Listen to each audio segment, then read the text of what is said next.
What is best in life? To crush your enemies, see them driven before you, and to hear the lamentation of their women.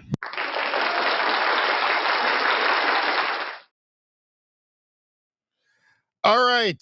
What is it? Tuesday night must be Radio Baloney live on a Tuesday night. And I'm your host, Richie Baloney. How's everybody doing? Looks like we got Denny in there. We got Izzy. We got Rosie. We got Mickey in there. Good to see you guys. Now, as everybody knows, we're streaming on Rumble, YouTube. We're streaming on X. We're streaming on Locals. And every time you like the stream, obviously subscribing and all that as well, but every time you like the stream, you get one free good karma from the channel, from Radio Baloney. Radio Baloney, good karma. It's the best kind of karma. But when you get the first one, you get extra. That could be double, triple, quadruple, quintuple. Who knows? It's crazy. I just make it up as I go along. Mickey got the first one on, looks like on Rumble. So I'm going to say tonight that is triple good karma. Triple, that's 3 times. In these troubled times, I wouldn't turn my back on it. I wouldn't. Have to be crazy. Let's see what else we got going on. Rosie, if you got the second, well, that would be double. That would be double. Izzy got number 4. That is 1.5. So 1.5. All right. What else are you guys saying? Lori Ellis, number 1 there. So that's triple for you, Lori. Good for you over on YouTube. Very nice.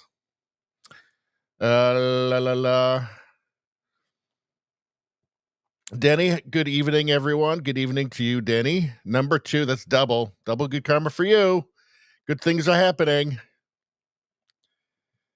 Brian Watson says, bad bill passed today. Any immigrants are now Canadian citizens and come and live in Canada, get full benefits without paying taxes.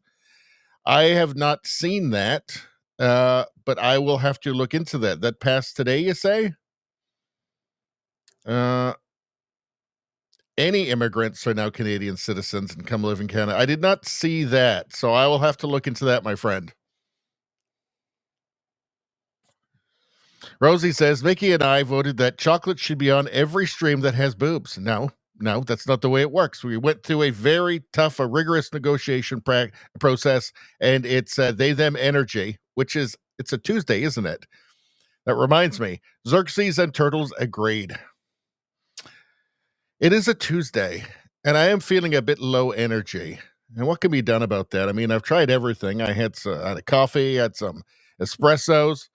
I smoked some crack and then some of that meth, the blue meth, the good meth from Breaking Bad. I chewed on 7 polar bear adrenaline glands. Still nothing. So what the heck can I do? Where can I get the kind of energy that's required for they, them, energy? They, them, energy. They, them, energy. They, them, energy. And teapot. Oh, I'm ready to go. That's it. That gives me that energy. That they, them energy. I still think she's not the best spokesperson for the they, them energy. I think they could have done better. I think it's so often they're not sending their best. But we know what that means. If we do the they, them energy, then we have to do the chocolate. It's part of the negotiating process with the thing. I'm not happy about it, but we have to do the chocolate. Chocolate. Let's see what. Oh, look at that. Well, that is nice, actually. That is nice. That actually looks delicious. They, them. I mean, it's no they, them energy. I will say that, but still pretty good. It's actually making me feel sick just looking at it, actually. It's way too rich. No, forget it. Over. Denny says, I saw that bad bill pass. And who said that it passed originally? Bad bill passed today. Any immigrants are now? Okay, we'll have to look into that. Maybe we'll start off the show looking into that. Let's say, let's do it right now. Let's do a fact check. Fact check.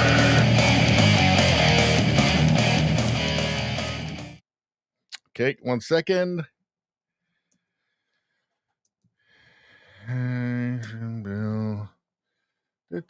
What is it? September 23. Let's see what we can find. While you weren't paying attention, the Liberals have been shoving through Bill C-3, which is even more reckless than mass immigration. It creates chain mass citizenship handouts to Canada. Yes, so we actually have covered this bill. This is the one that grants citizenship to children of citizens born overseas. And the parents don't have to live in Canada. They just can pass on the Canadian citizenship. It is, it's crazy. We have covered this actually in the last week, I think. So this is the bill. The Liberals are about to qualify so many foreigners as Canadian citizens, they don't even know how many millions it is. This is the final nail in the selling out of Canada, and most Canadians don't even get it. I didn't know they were passing it today. I've been busy all day long. Ensure that citizenship by descent is conferred on all persons who were born outside Canada before the coming into force of this enactment of a parent who was a citizen. Confer citizenship by descent on persons born outside Canada after the first generation on or after the coming into force of this enactment to a parent who is a citizen and who had a substantial connection to Canada before the person's birth. So this is going to be millions. Our only hope really is that they don't want to come here because it sucks so bad. That's the only hope at this point. So, yeah, we'll do a separate video on that on Friday. But, yeah, we have covered that bill. I did not realize they were passing it today. But it's a problem. I did not realize it was going to go through so quickly. They must have snuck it through. Yeah, it's another betrayal of the country. But yeah, we'll do something more on that, like a full segment for Friday. Rumbum says, "How do you doing, Rumbum? So great to see the classic fence porn is still strong. Well, we love fences on this channel." Let's see. Brian Watson says, "Immigrants, relatives who aren't Canadian now are," yeah. Well, they have to apply for it, but of course you're going to. I mean, if you can just come to Canada every time you need healthcare, I mean, expensive healthcare, well, they're just going to do that. You buy the plane ticket and just fly over, get whatever you need done, then go back home again. That's one thing that'll be happening. I guess until the Canadian healthcare system is so degraded that they can't do it. I mean, of course they will serve them before, they will treat them before Canadians, right? But when it just gets to be like Cuba, where it's like, yeah, you've got a right to healthcare, it's just we're all out of stock. Check back in 2035.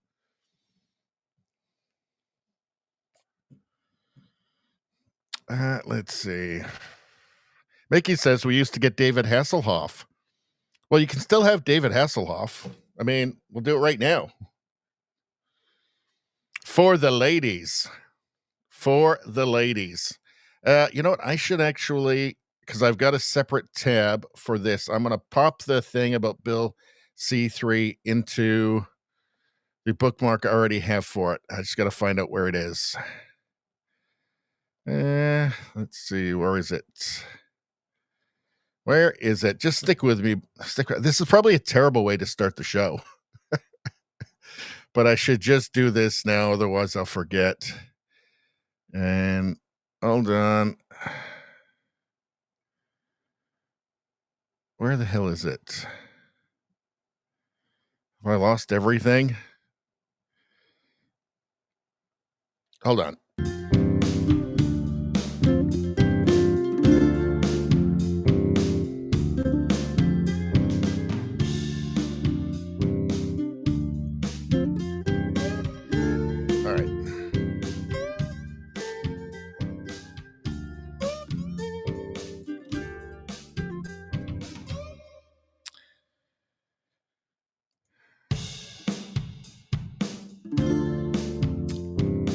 Way down the list. Where is it? For the ladies tab. For the ladies tab. For the ladies tab. Where is it?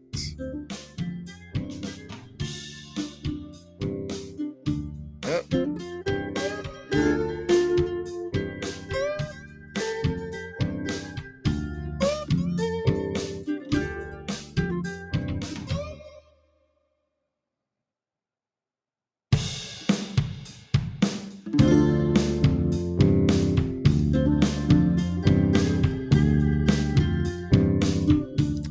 Out of luck, ladies. I can't find it. So just screw it. We're wasting too much time. We need to get on with the show. God damn it. Okay, we're going to go through the menu. Then I'm going to come back. We'll deal with the chat some more. And then we'll get into the stories in detail. So what are we talking about? I'm just going to show you the stories we're going through. Then we shall get back to the chat. Then we'll go through these in detail. Let's see. Jimmy Kimmel, he's back tonight. We are going to take a look at this. You've still got Nexstar and Sinclair that owns a bunch of the ABC affiliates who are not going to run Jimmy Kimmel anyway. There's a rumor that his staff on the show is going to walk off the show if he apologizes. That's how deranged Hollywood is at this point. We're going to go through everything we know so far. He is coming back tonight, but it'll be after this show is over, I am sure. We're going to take a look at some polling here. The percentage of Democrats that think a right-winger shot Charlie Kirk is shocking. This whole poll is shocking. We're going to get to that. We are going to talk about Gavin Newsom here, just basically trying to create his own little kingdom in California. We have Google admitting censorship under Biden. This will be very interesting. You've got Antifa here, Antifa United States, because what's going on? Well, Trump has declared them. He signed an executive order. We'll actually get to that executive order. But he has signed an executive order naming Antifa as a terrorist organization, a domestic terrorist organization. This is symbolic. There's no legal mechanism for that. However, if they're an international terrorist organization, I believe the Netherlands has just named them as a terrorist organization. I think that's the route to go. And then you can treat them like that in the United States. We'll go through that. We'll go through Trump's statement. We're going to go through this insane gun confiscation law in Canada.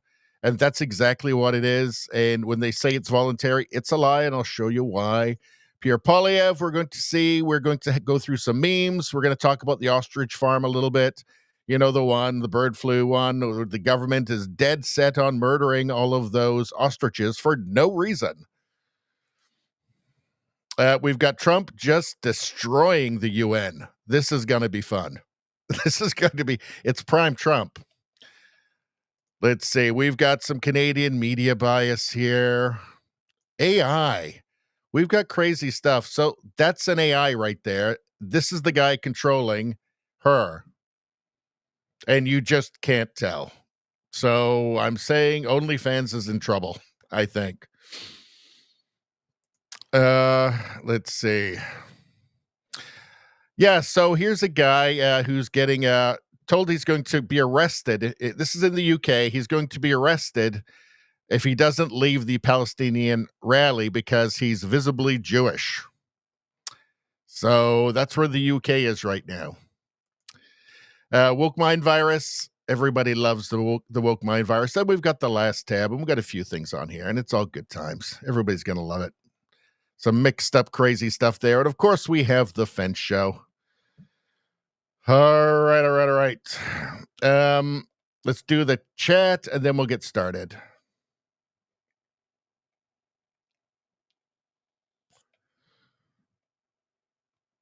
Rumbum says, "Goddamn teapot still kills me."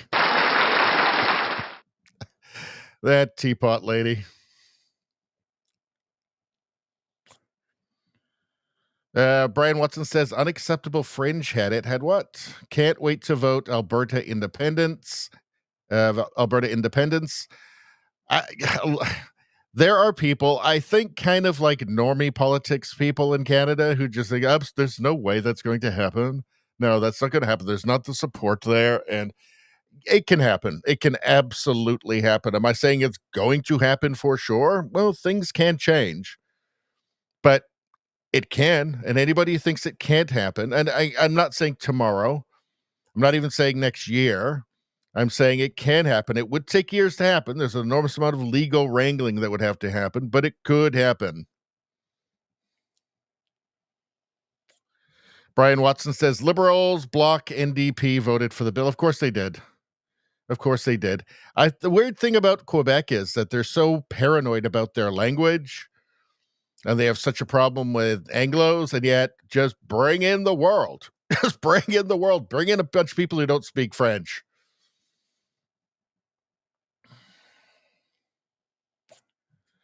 Turtle says, Newsom passed a bill on the day Charlie died, 5,000 fine for hate speech online and up to $1 million fine. I did see this. I think that's something we'll probably cover on Friday.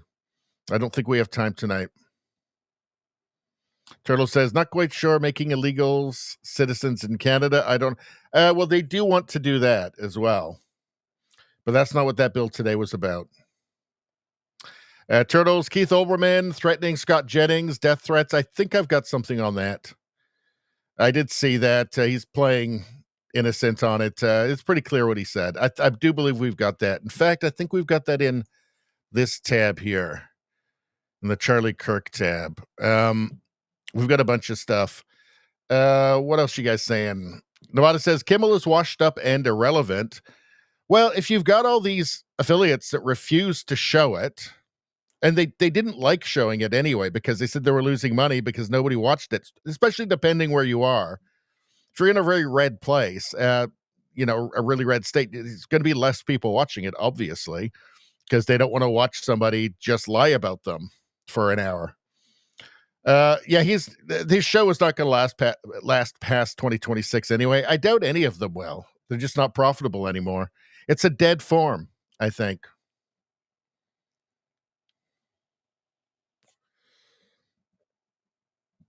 Turtles, how you doing, Turtles?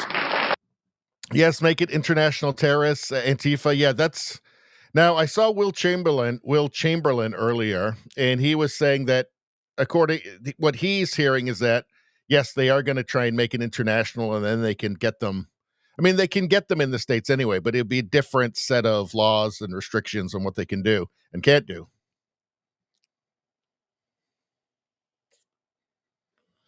Dramus says, can I go vote for Alberta independence like all the Canadians who came and voted against the independence in Quebec? You know what? He's got a good point there, doesn't he? He's got a good point.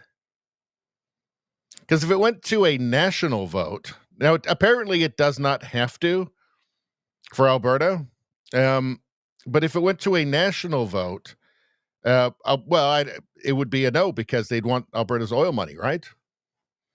But he makes a good point there, an excellent point, actually. Let's see. JJ Nevada says, Antifa is from Germany originally. Yeah, so what you had was, the brown shirts, the fascist brown shirts, and the Antifa, who were just Stalinists. Basically, they were, Marxist Leninists. You had two horrible groups fighting each other in the streets, and one of the horrible groups won. And those communists did a lot to destabilize the Weimar Republic as well, which allowed the Nazis to get in the first place. Like they like to say, it's like, the anti-fascists were the guys storming the beaches at Normandy. No, they weren't. Those guys weren't revolutionary communist furries. They were not Antifa.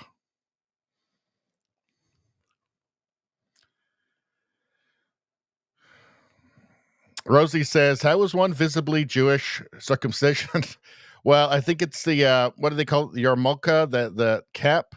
I think that's what. I mean, the UK is now telling people they can't be in public if they're visibly Jewish. Just think about that. Think of how low it has fallen. And that's just normal now. It's amazing. It's shocking, actually. JJ Nevada, how you doing? Number 8 on the like button. So I'm going to say that's 1.14. Good karma's for you. A little shave, a little extra there. You might need it. You don't know. Thank me later. Brian Watson says, in England, a lady was walking a dog on her own street. Police told her to go the other way. Her dog offended Muslims in protest. I think I saw something about this too. Shocking. Two-tiered. It's absolutely shocking. JDL, how you doing? Let's see. Nevada says they should get some funny comedians on late night. Yeah, instead of just like these political, hecklers, these political extremist orators like Jimmy Kimmel. JDL says PC and woke damaged comedy. Well, comedy is actually back now. So comedians can actually tell jokes now without getting canceled. They tried to cancel, what's his name? Tony, Kill Tony. That guy, Tony, I can't remember his last name now. I know exactly who he is, though, but my brain is dying. And they tried to cancel him for the Puerto Rican joke where Puerto Rico was a floating barge of garbage or something like that. I can't remember. But it didn't work. It doesn't work anymore. So comedy is actually back. I mean, it's not back on network TV. No, not there, obviously. But just in general, they're allowed to be comedians now. I mean, look at Shane Gillis, right? He was canceled from SNL because he did an Asian accent on a podcast that somebody dug out from like 5 years before. And he's huge now. He's way bigger than immensely bigger, 100 times, 1,000 times bigger than he ever would have gotten from SNL.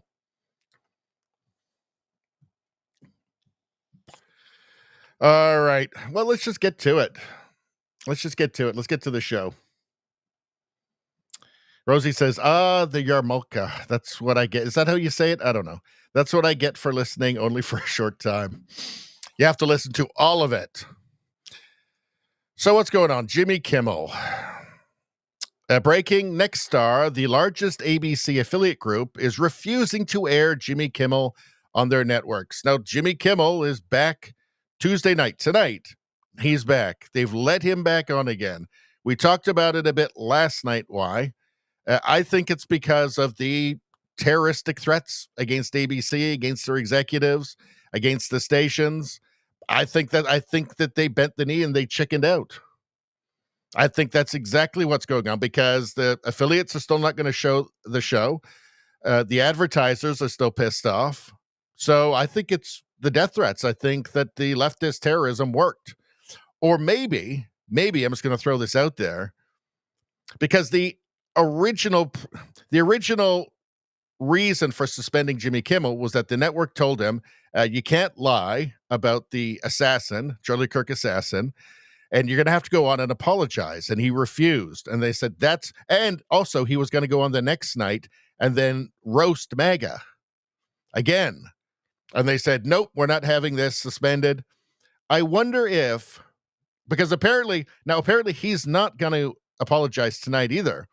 I wonder if they've just decided, you know what? Let's just let him go on and do his deranged shit.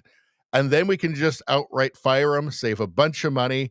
Nobody can blame us. Let's let him go out there and just self-immolate to the point where nobody will defend him and we can just get rid of him. Outside chance, probably not. Wild speculation, but maybe. But something very, very important has just happened in Radio Baloney land. And I'm just going to say right now, Turtles, guess what?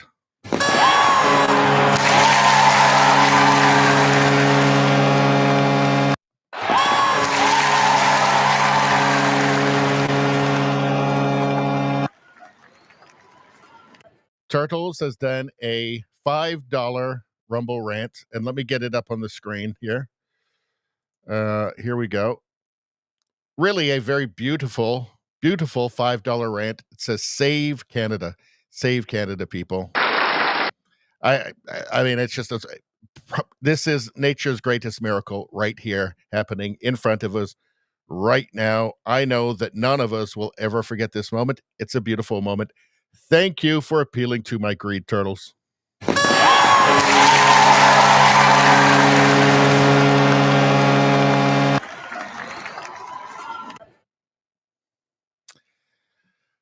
Now, for the YouTube viewers, there's something going on with the chat on. There's something going on with the chat in the YouTube studio, which I can't see what's going on. Any kind of super chats or anything happening there. It's been the last couple of streams. I don't know what's going on. I can see your chats come through in YouTube studio, but anything else I can't see. So my apologies for that. But I will try and read yours as they come through in the Rumble stream. Money.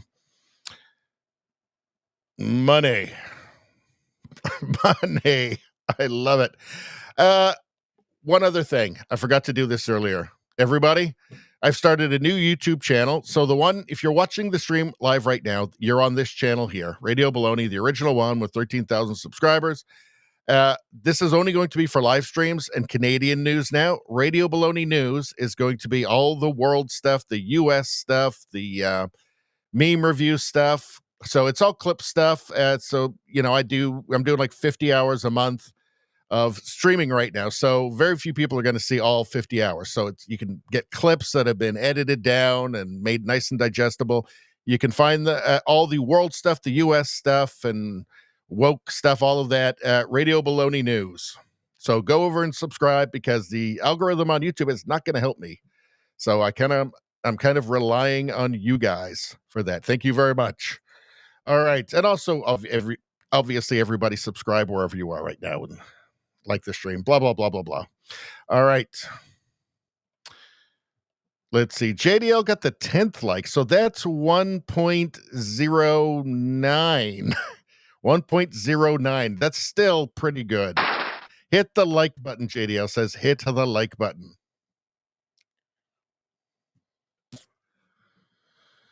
Izzy says, why do people call me during the show? Because they're moral monsters. That's why. All right. Shall we move on or shall we do an ad read? Ad reads are super fun. Let's see. What do we got? Is it going to let me do one?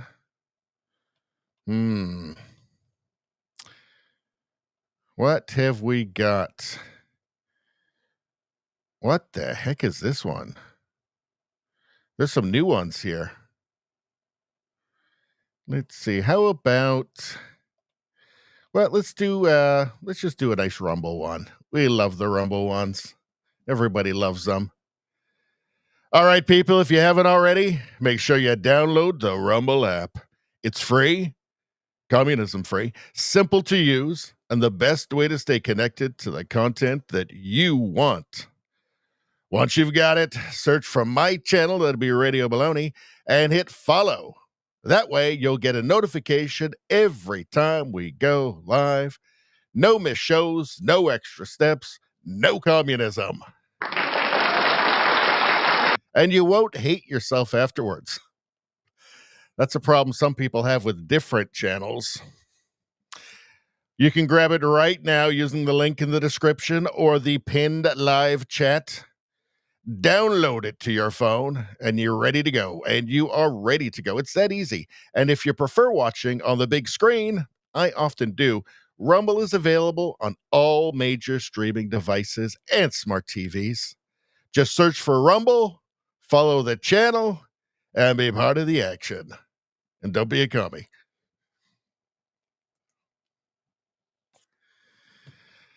I think Rumble likes the anti-communist stuff that I just sprinkle in there. Some of the ads, they say, please stick exactly to the script. But Rumble, no. They're like, just get freaky with it. That's what I do. I earned that 20 cents. Let's see. All right, let's get back to it. What were we talking about? Yes, so... That means over 60 ABC. So let's just start over again. How about this? So Nexstar, the largest ABC affiliate group, is refusing to air Jimmy Kimmel on their networks. So that's Sinclair and Nexstar. So that's a large share of the ABC affiliates. Already they were not wanting to run Jimmy Kimmel well before his comments about Charlie Kirk. But they were being forced to by ABC. They didn't want to because they were losing money because nobody was watching it.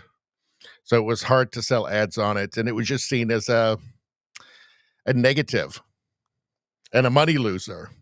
So that means over 60 ABC stations will not be airing Kimmel as Sinclair has declined to bring him back as well. We made a decision last week to preempt Jimmy Kimmel Live following what ABC referred to as Mr. Kimmel's ill-timed and insensitive comments. Well, also, too, he just lied. He lied. He asserted that Tyler Robinson was a MAGA, part of the MAGA gang. That's just a lie. That's just a lie. Everybody knows what he meant by that. So you have to wonder, why are they bringing him back? The advertisers aren't happy either, obviously. Why are they bringing him? I think it has something to do with, where is it? I think it has something to do with, it's down here somewhere. I think it has something to do with, with, where is it? Hold on. Must be more organized. All right. I think it has something to do with the fact that a left-wing lunatic shot at an ABC affiliate. And I think there was an avalanche of death threats against, like, Bob Iger at Disney, who owns it, and a bunch of CEOs, and there were death threats to Sinclair stations as well. And I think that's it. I think that they just bent the knee to the terroristic threats, because they're not going to make money with Jimmy Kimmel. They weren't before. They're certainly not going to now, with over 60 stations not even running it. And obviously advertisers aren't going to be very keen. So I think maybe they just did it to try and appease leftist lunatics. And it wouldn't be the first time. I mean, if the right gets mad at them, what are they going to do? Have a candlelight vigil? Like, that's not scary to them. So Jimmy Kimmel is coming back tonight, but you know what? Let's check this out. What's this from the Daily Mail? Jimmy Kimmel's comeback descends into chaos. Staff turn on host over shitty behavior as betrayal rumor runs rife backstage. Oh, God damn it. You know what? I have to do something. Forgive me, people, but I think I have a solution to this paywall problem. Hold on. Just might.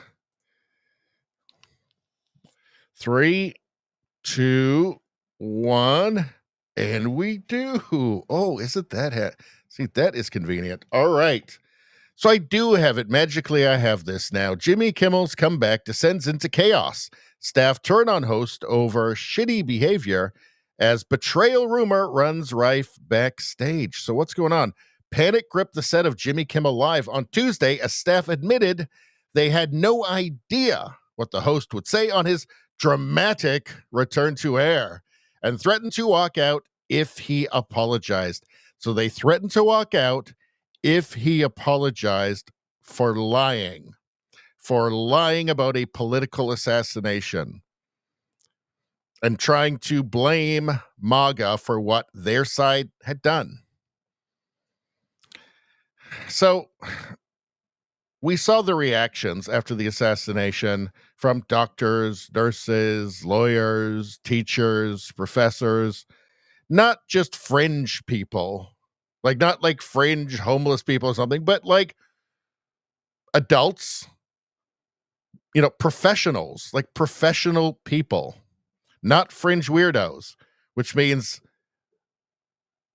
support for political assassination for people you don't like is not fringe anymore on the left. And we know from polling, it's not fringe anymore. It's a large percentage. Maybe it's 25%, maybe it's 50%. 50%, at least to some extent, they support. But see here, who are the people? The staff of Jimmy Kimmel Live are not just some, dramatic 19-year-olds on a college campus, right? These are professionals out in the world. They're threatening to walk out if Jimmy Kimmel apologized. And he's in the wrong. He lied. An insider told Daily Mail there was chaos backstage and said writers and producers were threatening to leave if he did not defend his controversial comments, the lies on Charlie Kirk's assassination. This is a really, as you see how not fringe this stuff is, it gets scarier and scarier, doesn't it?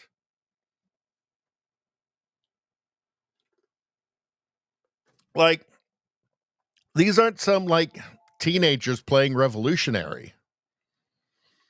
These are like producers, like for network TV.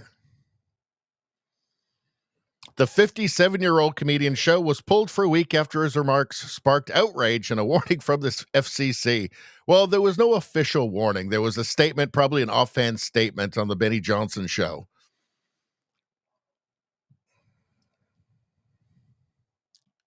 There are already concerns that the comeback there are already concerns that the comeback could be a ratings disaster, with dozens of ABC affiliates refusing to air the show. Why are they doing it? Why are they doing it? I think it's fear. I think they're doing it out of fear.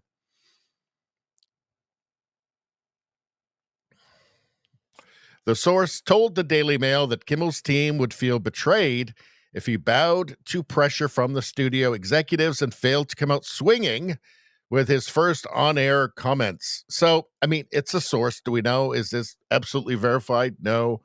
Would it surprise you, though? Would it surprise you at all? I don't think so. So, this will be happening at 8:30 my time, 8:30 Pacific time. So it'll, the show will be over by then. If it's not over by then, we will check. We will find out what's happening. Maybe there's something about it on Fox Live now. Should we check that out? Let's do that.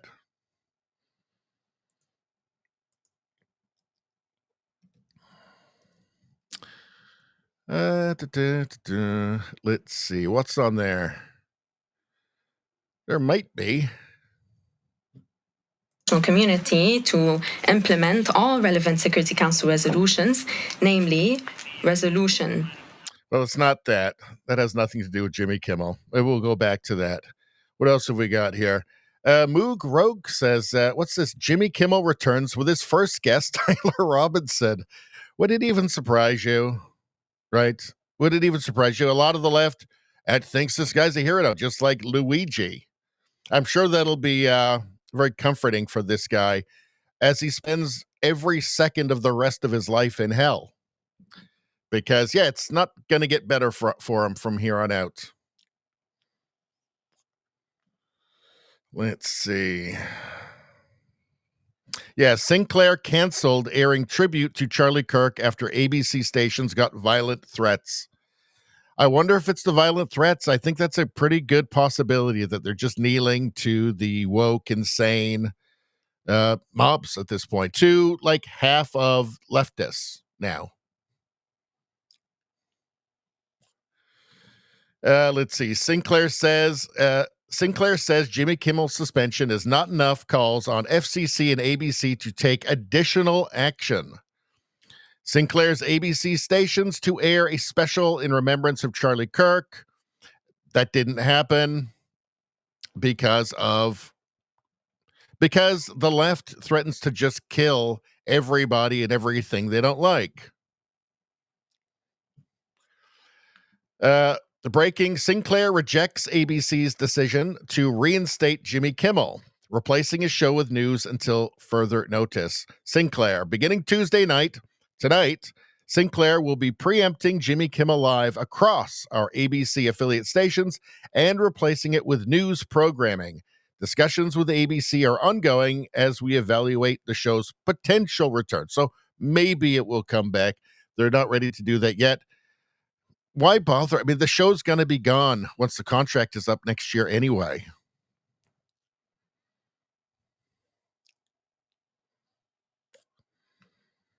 All right.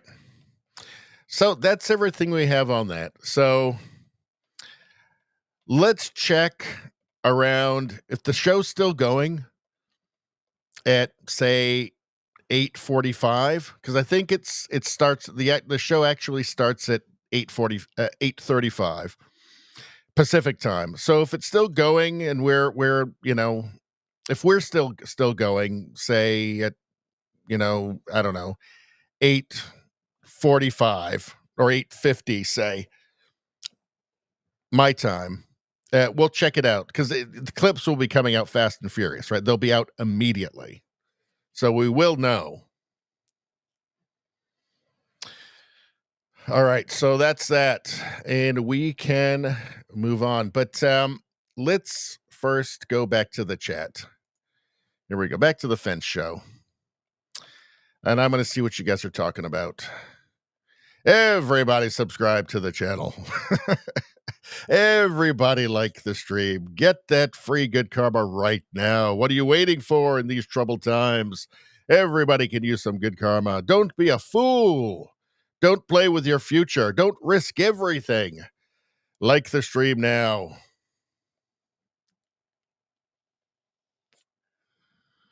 Rosie says, ad read 10 out of 10. That's almost the most you can get out of 10.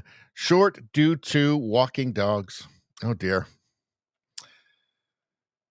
Turtle says 4,000 students showed up last night for TPUSA in Minnesota. Great. Great. TPUSA is going to be bigger than ever now. The thing about conservatives is that they're not like, and we really got a glimpse into a great insight into what is now the conservative movement, which is not the same as in the past. I mean, free speech is a huge part of it now, but for people who want free speech, right?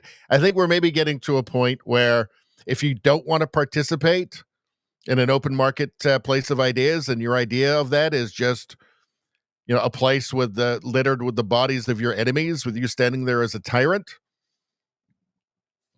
probably not. But for, good-minded people who actually do want that and are willing to disagree with people without demanding they be murdered. Yeah. But what did we see? So you had George Floyd, and then you had Charlie Kirk. George Floyd, $2 billion worth of damage, looting, murder, hundreds of police officers assaulted. Just a total pandemonium disaster, all encouraged by Democrat politicians and the media, of course. Charlie Kirk, prayer vigils, right? Candlelight vigils at the memorial for Charlie Kirk. What you saw was, I think, disciplined determination, quiet determination. So they're not running out. They're not demanding instant retribution and justice, right? They're thinking, we're going to create a better world, and we're going to do it the right way. Totally different worldview, completely different worldview, right? It's almost like two different countries, which I hate to say. And yeah, part of that disciplined determination is joining groups like TPUSA. I think it's going to happen. I think I've got something on it, actually, that we will get to. Turtle says there was a crowd outside trying to yell shit and got drowned out by the college students chanting USA. Imagine being one of those people. It's like different countries, isn't it? And that's across every across the entire Western world now. It's like there's two countries in each country. You have the demons, and then you just have the normal people. Nevada says, LA is a demon cesspool. I haven't been there in about a decade, and I have zero desire to go back. The last time I left there, I was like, yep, don't need to go back there again. And it was bad then, a decade ago.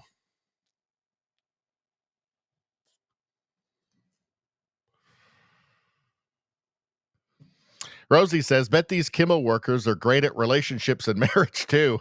Hold him hostage. If he apologizes, they leave.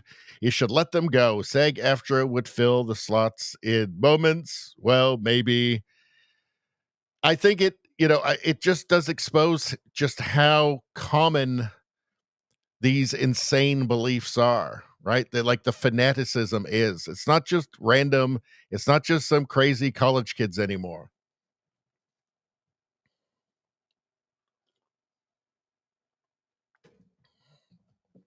Let's see. Turtle says, cat women with no kids and effeminate men. Yep.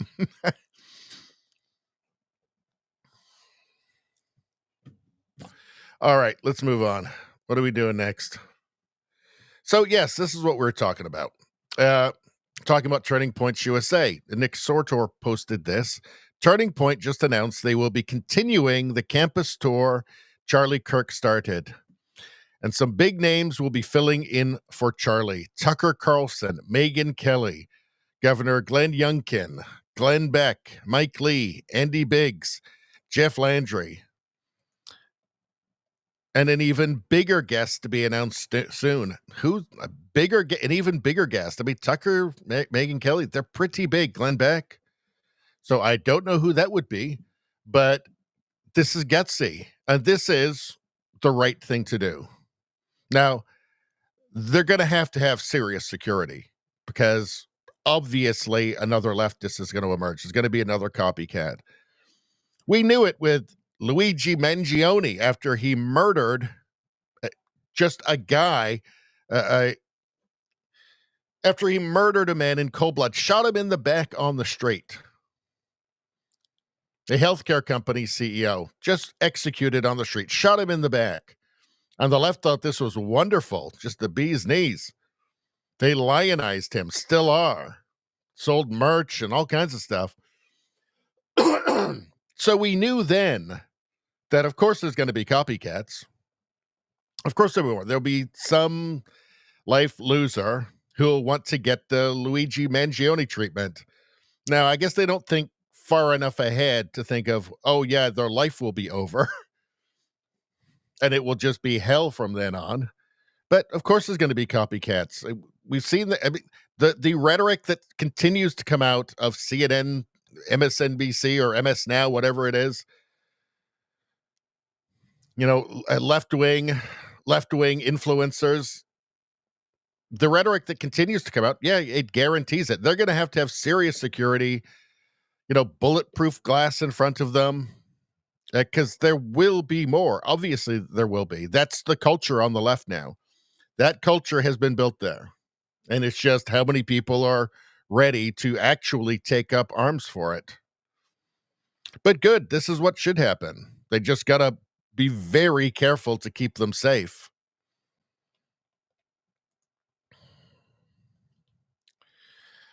More Americans see left-wing beliefs behind Charlie Kirk shooting than see right-wing beliefs. It's amazing you have to do this poll. This is how bad and corrupt the media is now. No, there are no Americans or anybody anywhere in the world that should believe that the shooter was right-wing and had right-wing beliefs. It's just idiotic. It's insane. It's total counterfactual. But at least more Americans realize what's true than not. But let's take a look. I mean, do you think the person who killed Charlie Kirk was mostly motivated by left-wing beliefs? Still only 37%. Green, something other than political beliefs. 16, no. 30, not sure. Red, right-wing beliefs. So that's 17%. That's just everybody. Now, Democrats, only 10% of Democrats think that Tyler Robinson had left-wing beliefs. And 33% of them say it was right-wing beliefs. So this is a massive failure. This tells you how corrupt mainstream media is. This will be the same across the Western world, right? Definitely across the Anglosphere. This will be the same in Canada. Probably even worse in Canada, actually. Because don't even have a Fox News in Canada. But you see these problems, right? Where you have genuine mis and disinformation, like the real kind, just lies, right? Just being lied to. Like Jimmy Kimmel. This is why he tried to make his audience believe that the shooter was MAGA. This is why. It's to wash the guilt off themselves, because they must know that they're complicit, right? If you can say, well, it was the MAGA did it, so it's nothing we did. It's not me. It's not me ranting like a lunatic about how everybody's a Nazi every night, year after year. It's not that. Well, he was MAGA, so it wasn't me. That's why he's doing it. That's why they all do it. That's why 10% of Democrats know the truth about the shooter.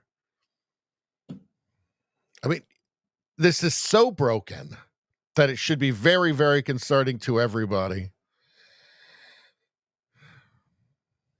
All right. Did I have anything else in here that we haven't touched on already? No. All right, let's move on. So, I think let's get back to the chat for a minute. Hold on. Let's get back to the chat. What are we saying?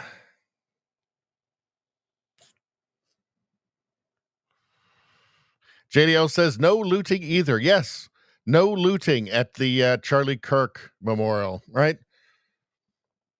It's a very different mindset. It's very far removed from the kind of, I guess, mainstream leftists now.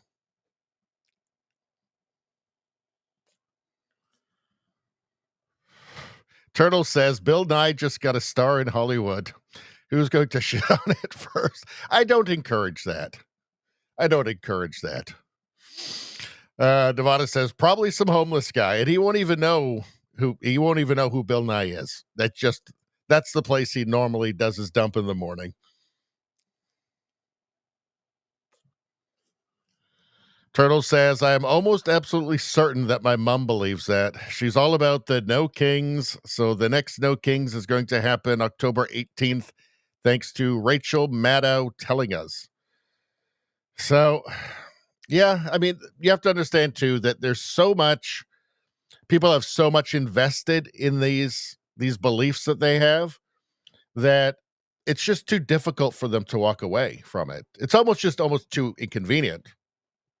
Like there's so much sunk cost, ego-wise, in it, that it's very difficult to just say, you know what, I was actually wrong.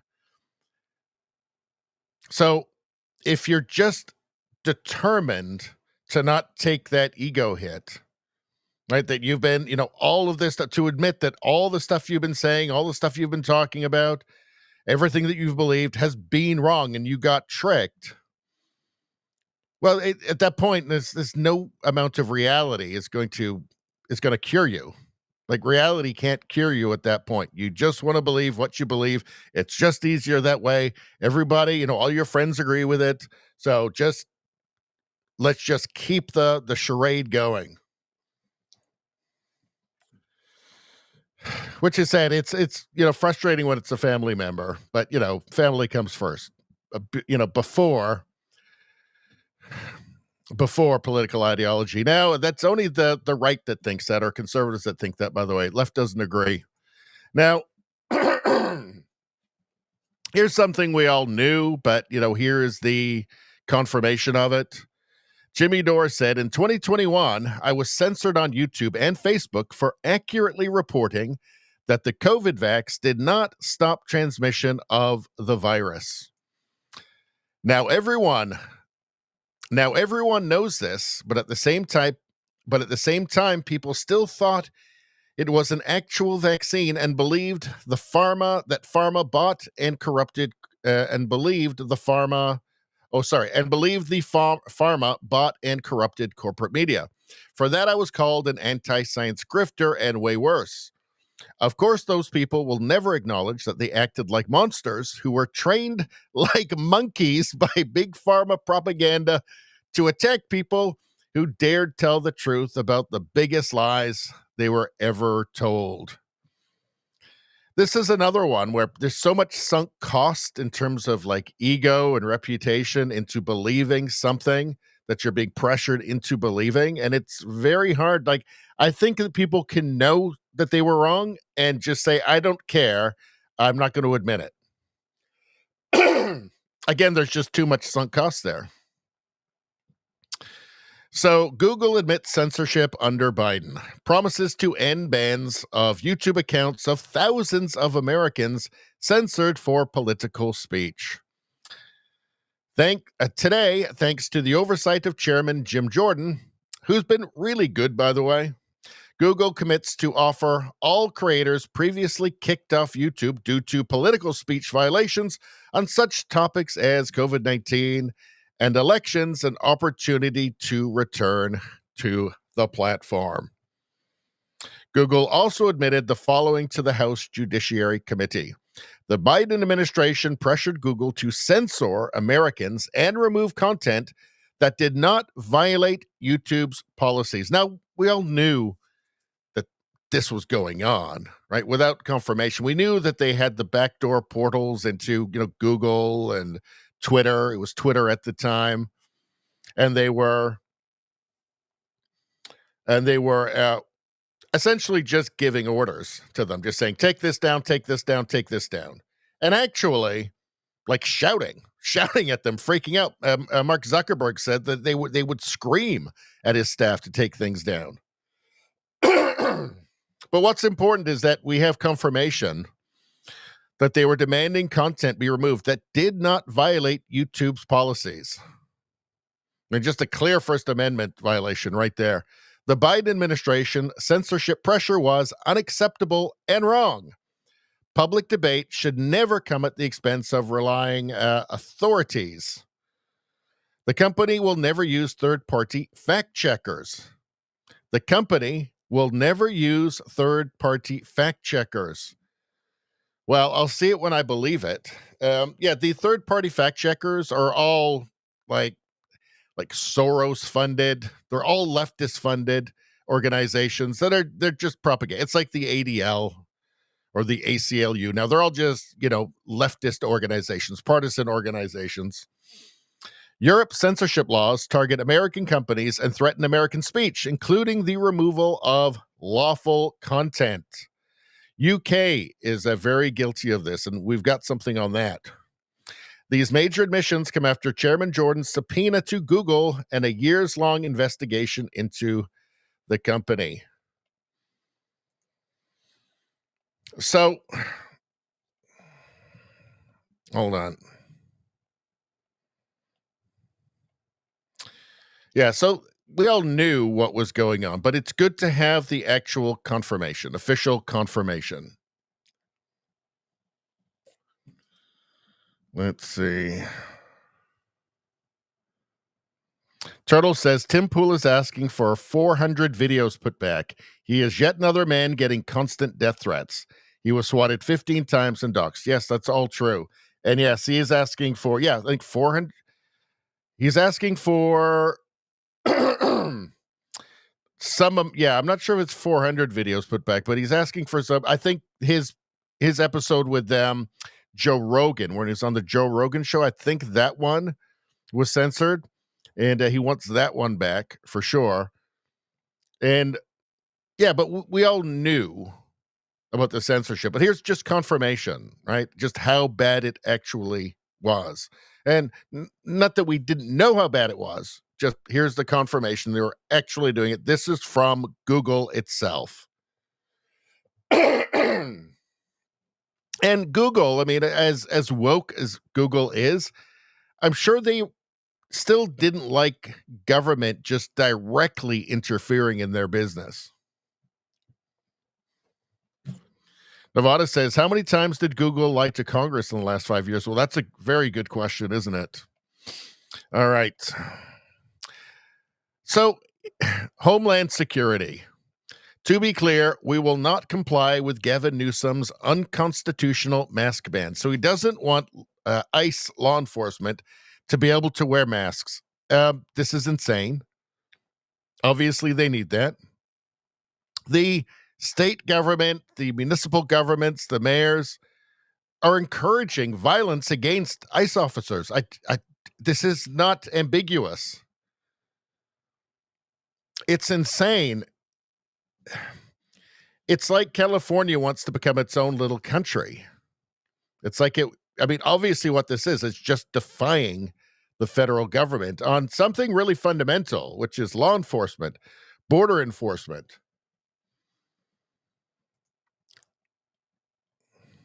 I mean, these are the sorts of things that do happen before civil wars.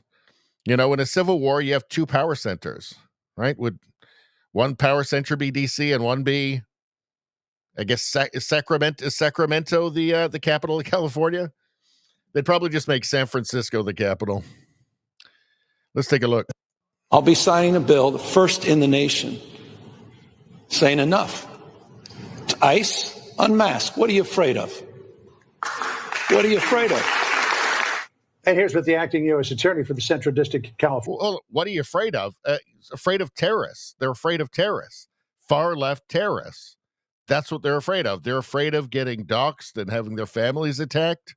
That's what they're afraid of. This guy, Gavin Newsom, is genuinely a scumbag. This is a guy who'll destroy his own country just for a little bit more power. No jurisdiction of the federal government. If Newsom wants to regulate our agents, he must go through Congress. I've directed our federal agencies that the law signed today has no effect on our operations. Our agents will continue to protect their identities. When can we expect California to pass a law banning Antifa members from wearing masks while committing state and federal crimes? I'll wait. I guess safe to say that federal authorities are not going to abide by this California law. Yeah, we will not be complying. It's unconstitutional. And by the way, why do ICE law enforcement wear masks? Not only are they facing a 1,000% increase in assaults against them, largely because of the rhetoric of these politicians, likening them to the Gestapo, to the Nazis. This law, in fact, was called the No Secret Police law. Why is that? Because they're likening our ICE law enforcement to Nazis. What did Americans do in the Second World War? We went to war with the Nazis and we killed the Nazis. That is what Gavin Newsom is doing. He's giving a permission slip and he's encouraging violence against our ICE law enforcement officers. It's just. Well, the thing is, Trump hasn't changed any laws. I mean, his whole thing during the campaign was that we don't need new legislation. We just need to enforce the laws that we have, the border laws that we have. That's all he's doing. So Gavin Newsom is defying federal law, federal border law. Like, that's crazy. Like, that is insane. He's turning federal officers into enemies because they're enforcing the law, the same law that was in place during Biden. Just that Biden didn't want to enforce the law. So it's crazy. It's disturbing, actually. It's disturbing when you start. I think that the assassination attempts against Trump, the Luigi Mangione, and then the response, the popular response from the left around that, celebrating him, these celebrations around the assassination of Charlie Kirk. You see the governor of California, who is putting a target on the backs of federal law enforcement that are just enforcing the laws that exist. Gavin Newsom saying that those laws are legitimate. By doing this, he's saying that's illegitimate. So I find it surreal and insane. And who could have guessed like 20 years ago that lunatics like this would exist? Like, 'cause this is crazy. This is extremism. Like Gavin Newsom is a far left extremist. All right, let's move on. So, from the White House, Antifa is a militarist anarchist enterprise that explicitly calls for the overthrow of the United States government, they do, law enforcement authorities, and our system of law. Yes, they want to burn it all down. They are revolutionary communists.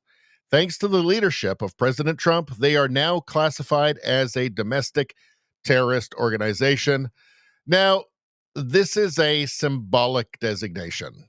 So it's not actually, there is no mechanism for a domestic group to be declared a terrorist organization unless they're an international terrorist organization. And Antifa is everywhere. And I believe it's the Netherlands. I believe the Netherlands just classified them as a terrorist organization. So I wonder if there was some work behind the scenes with the Trump administration to make that happen, because you'd think, well, hey, I guess they are an international terrorist organization in the United States and Canada. They're everywhere, all across Europe. That's something to keep an eye on. I think something's going to happen. I was listening to Will Chamberlain earlier today, And he was saying that what he's hearing is that, yes, that there are talks around that, and they are going to be pursuing Antifa as an international terrorist organization, which opens up a whole bunch of new stuff that they can use to combat them.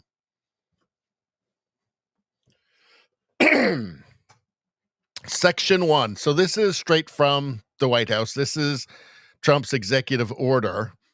Antifa as a terrorist threat. Antifa is a militarist, anarchist enterprise. Well, they are revolutionary communists that explicitly calls for the overthrow of the United States government. They do.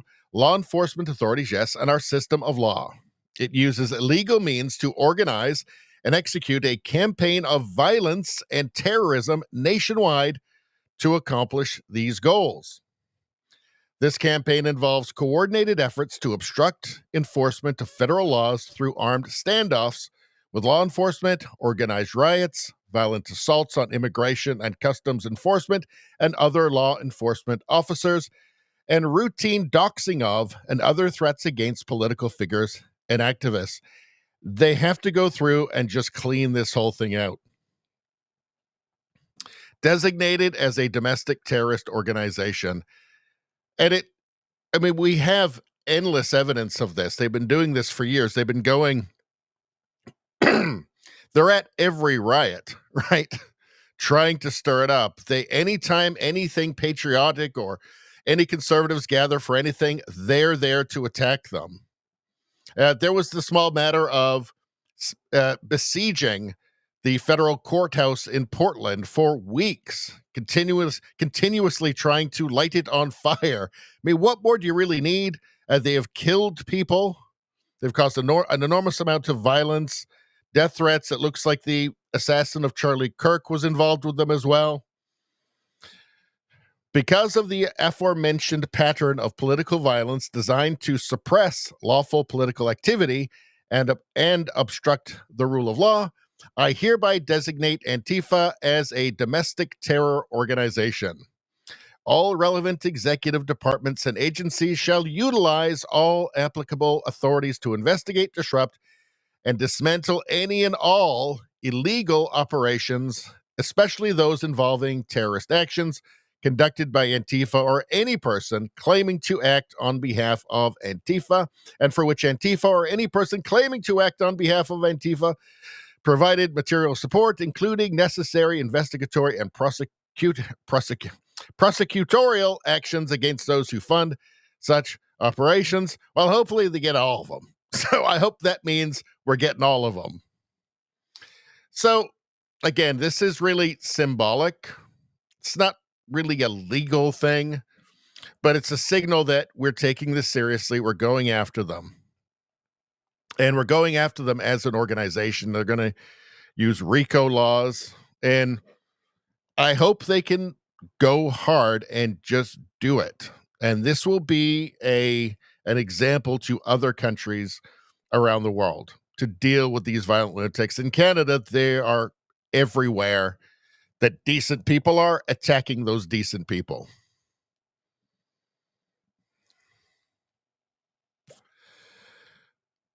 All right.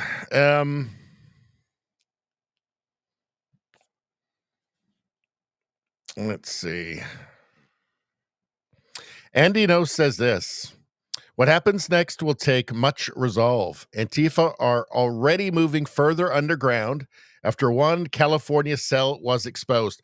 In San Diego, they did take one cell down, prosecuted all of them. I think most of them got prison sentences. State Department needs to designate international Antifa as a foreign terrorist organization and use Department of Justice RICO and conspiracy charges against domestic networks. So, yeah, they did take down one cell in San Diego, which the media didn't report on, obviously. For obvious reasons, they wouldn't report on that.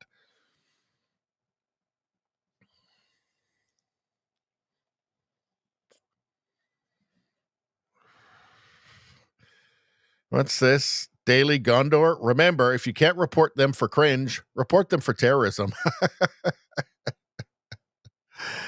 Let's see. Ronald Reagan said, if fascism ever comes to America, it will come in the name of liberalism. And it's here. Yeah. And look, I've said this before. I'm going to keep saying it. If liberalism is dead in the West, no conservative killed it. It was the left that killed it. All right.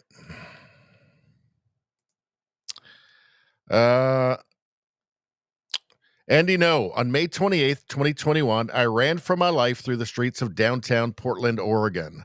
Antifa had discovered me working undercover after one of their members, John Hacker, exposed me to the mob. I screamed for help as I fled, but drivers and pedestrians looked away. The businesses were all shuttered, remnants of the ongoing destruction from the 2020 BLM Antifa riots. There was nowhere to run, nowhere to hide. They caught me. Antifa tackled me to the ground, tearing my knee tendon in the process as I slid across the pavement. They punched me over and over and tried to choke me out. I barely managed to stumble into the Nines Hotel, begging the staff to call 911. Instead, they tried to force me back outside and told me to wear a COVID mask. I dropped to the floor, refusing to move, pleading for them to call the police. They refused. Take a look.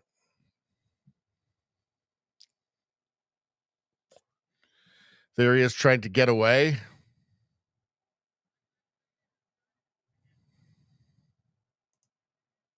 Like they're attacking him. They're trying to choke him out there.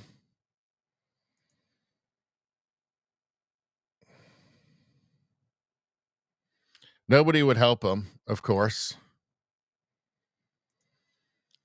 Fuck out of you, bitch.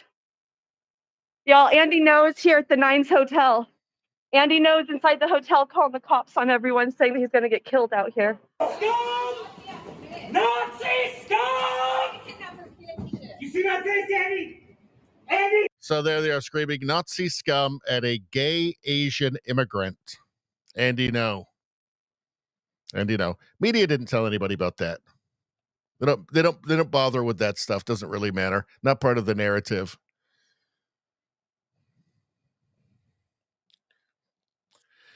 And on the topic of them being international terrorists, from Basil the Great. Wow, no wonder Trump calls Antifa terrorists. Have you seen what they are doing in Milan today? This is from the 22nd. This is the train station. Here they are in Milan. They're doing this because Italy, Baloney said that they're not going to recognize a Palestinian state. So there's Antifa. You can see them all in the black there, freaking out. I think there's a real case for international terrorist organization because they do it in every country that they're in.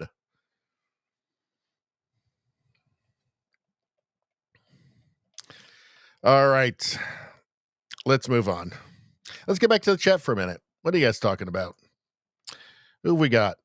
Let's see. Nevada says mostly peaceful flames. That's right. Rogue Thought says those Portland fires had peaceful flames, though. That's what the media said. JDL says, Richie, malinformation is what you say is true, but it hurts us. That's right. So malinformation is truth, is what is something true, but it's bad. It's bad that it's true, so you have to suppress it. I can think of a bunch of things like that. Not that I would want to suppress, but they want to suppress.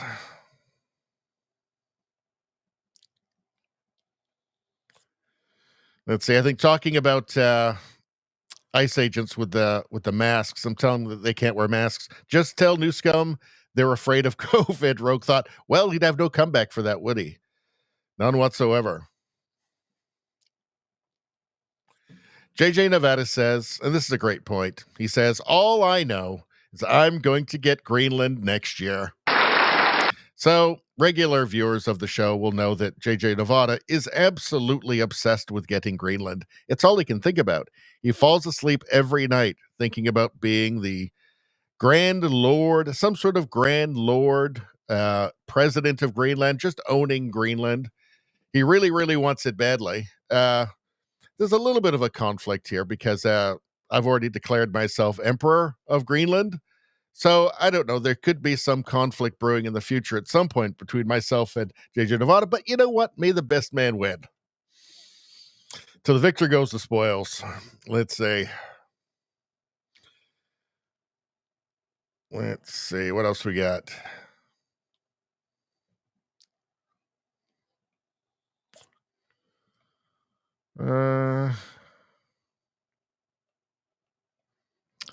JDL says fascist got a fascist.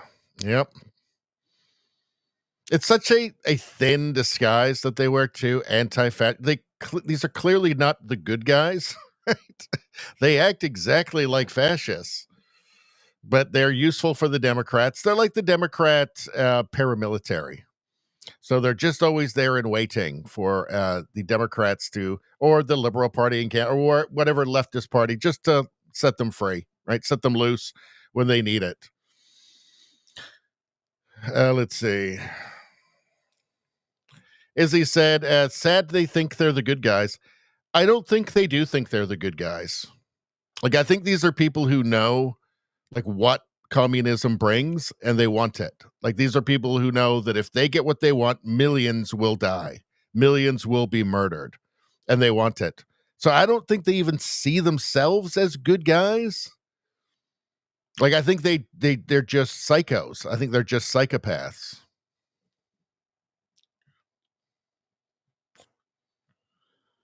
Let's see. All right. Nevada says the king of Greenland is I. Well, I guess we'll just have to agree to disagree about that.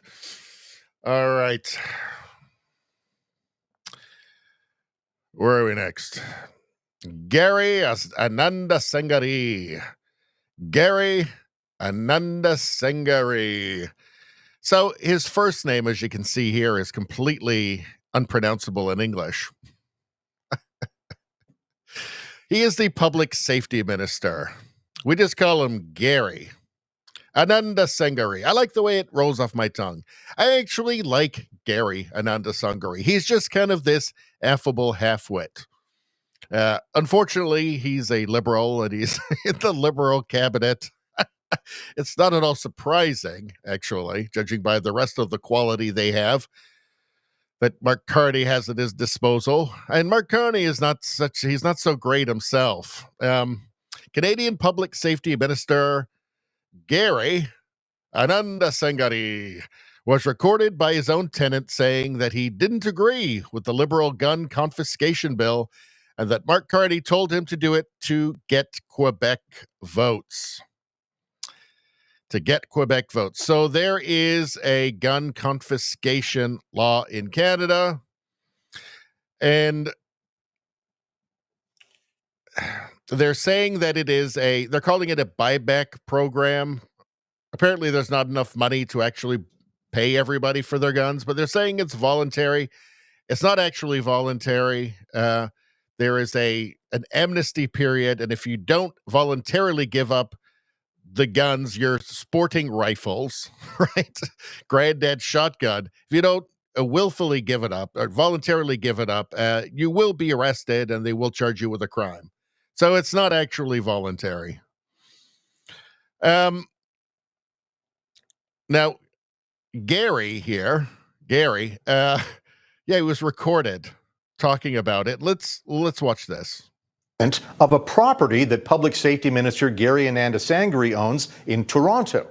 The tenant had called Ananda Sangari about a landlord-tenant issue, but then the tenant says Ananda Sangari brought up the government's gun control plan. I'm going to tell you something else.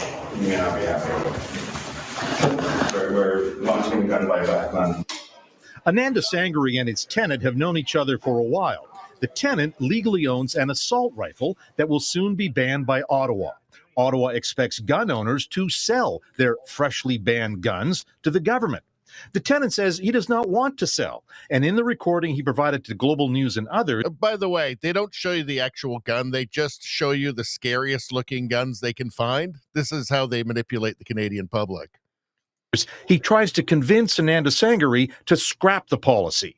Ananda Sangari says he cannot. This is the mandate I was given by Carney to this. He says one of the reasons the Liberals cannot change, they need votes from Quebec.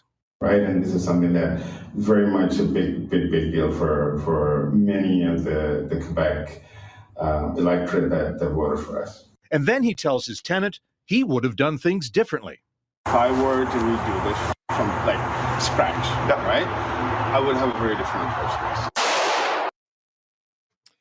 Well, it's obviously nothing to do with public safety, as they claim, because it's not legal licensed gun owners that are responsible for the huge uptick in gun crimes in Canada. It's illegal guns. It's illegal guns. It's people who shouldn't have them, right? It's not the legal licensed gun owners. So, of course, this is not going to have any effect on crime. Why would it? In fact, it just makes Canadians more unsafe. It makes those people more unsafe. So it's just politics. Quebec really wants it. It's a big deal for Quebec because they're socialists there. And they don't want to be able to protect themselves. So that's what it's about. And he just admits it. It's not. Everything is a lie. Everything is politics. Everything is a charade. Everything with the Liberal Party, with just leftists in general now. Sorry, just leftists in general. Everything is just a lie. Prominent gun control groups urging you to act swiftly on election promises on firearms. Meantime, Alberta Premier Danielle Smith went on the record at one of her recent Alberta Next town halls. I'm sure you've been briefed on it, saying that all levels of government and police within the province, including RCMP, have been instructed not to participate in any gun confiscation. I think she's the best premier in the country, Danielle Smith, premier of Alberta. She's fantastic.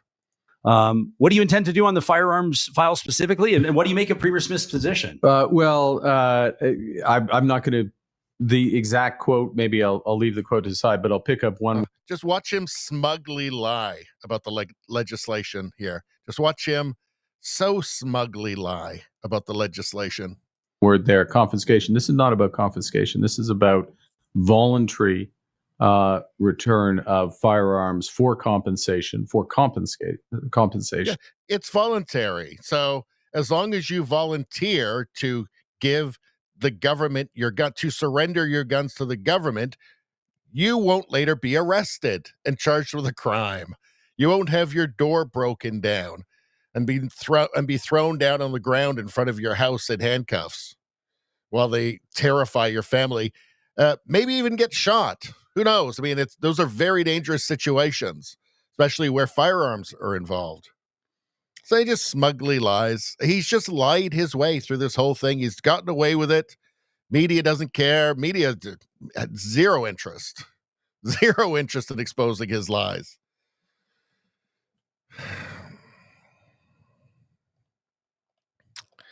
When they do report something true about him, you know, they have to do it every now and then to try and hold on to their credibility so they can say, see, but they forget about it real quick.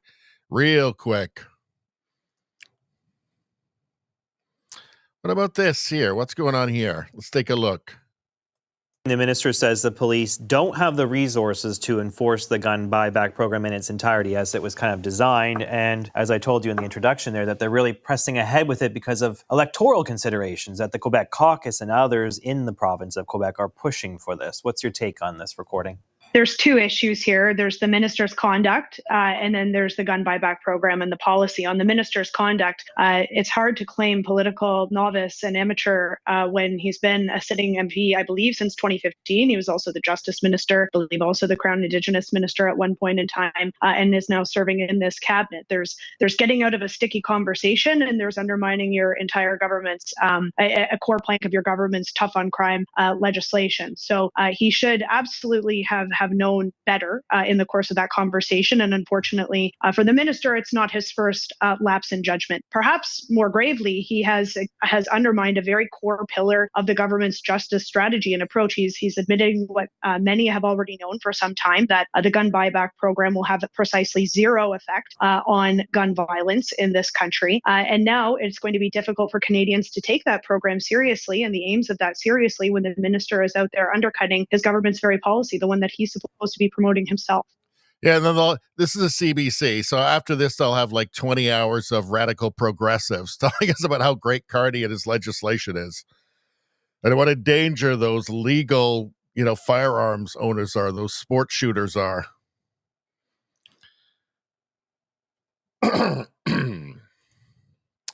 Brian Lilly says the 20-minute audio file of him talking completely refutes what is below, but I'm sharing his official statement. As one gun-owning friend said, can't wait to use his statement in court for my defense. This is a mess. So what was his statement? As Minister of Public Safety, I work every day to combat crime, get guns off our streets, legal guns from law-abiding citizens, and make our communities safer. None of that's happening, though. They keep saying, the liberals keep saying things like this, and they're making the community safer, but they keep getting less safe. It's weird, right? They keep saying they're working for Canadians, they're working for the economy, but they're not good at it. It's a problem, unless they're intentionally sabotaging the country. I don't know. I do have something from Pierre Poilievre here. Where is he? Hold on. I think it's right here. Pierre Poilievre confronts Gary and Sean Fraser MP after the safety minister was caught, saying he doesn't support the gun buyback. Well, he's got Gary, in all fairness, the affable halfwit, who I quite like him, actually. I like having him around. He's funny. But he has no choice in it, right? He just has to do, he has his title and he has to do what he's told. Let's see. The Liberals are setting criminals free. They're wasting money. They are targeting sports shooters and recreational shooters who abide by the law. The Liberals have increased firearm-related crime by 30%. That we already knew. Yet the Minister of Public Safety accidentally revealed the truth and was recorded doing so. He said that confiscating the firearms of law-abiding firearm owners was a waste of money. Does the Prime Minister agree with his minister? So they speak French sometime in they speak French. Pardon me. Yeah, so they speak French sometimes in Parliament, and they have to get the translation. Anyway, let's continue.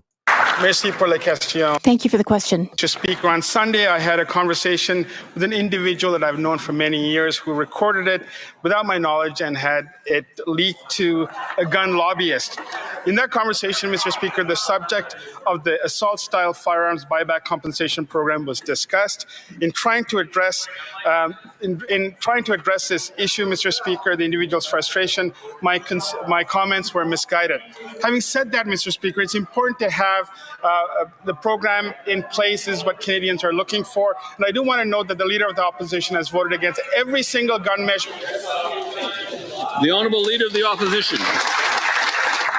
By freeing rampant gun criminals and wasting billions of dollars of police and border resources targeting law-abiding, licensed, trained and tested firearms owners, this government has overseen a 130% increase in violent gun crime. But over the weekend, the Minister of Public Safety accidentally told the truth, and he was recorded doing it. He said that the gun grab is not worth the money, that it will go over budget, and it would be better just to lock up the criminals, but that they're going ahead with the bad policy because it's good politics. Does the Prime Minister agree? It's amazing how every single time radical leftists, and the Liberal Party of Canada is a radical leftist party, just as the Democrats are a radical leftist party in the States and Labour is a radical leftist party in the UK.